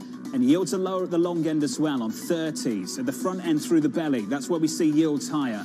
That's a Federal Reserve conversation, and we can have that conversation in a moment. Outside of that, the dollar stronger, euro weaker, euro dollar just holding on to 118 at 118.06. We're -4, 0.5%. Crude is positive, just about up 0.2% to $74 and around about 30 cents. That's the cross-asset price action at the market desk. Back with us. Here's Abby. John, it is hard to believe, but here we are back in big bank earnings week, and we're seeing a bit of a split reaction for the two big banks that have reported this morning. We have Goldman Sachs absolutely soaring this on a monster quarter. They put up more than $15 in adjusted earnings per share. That is a 48% beat on $15.4 billion in revenue, a 24% beat. That has everything to do with investment banking. You can see their investment banking up 36%, offsetting weakness in trading. Now, that's the story, too, for JP Morgan. They put up strong investment banking numbers, offsetting trading. However, the JP Morgan shares are off a little bit. This on non-interest expenses.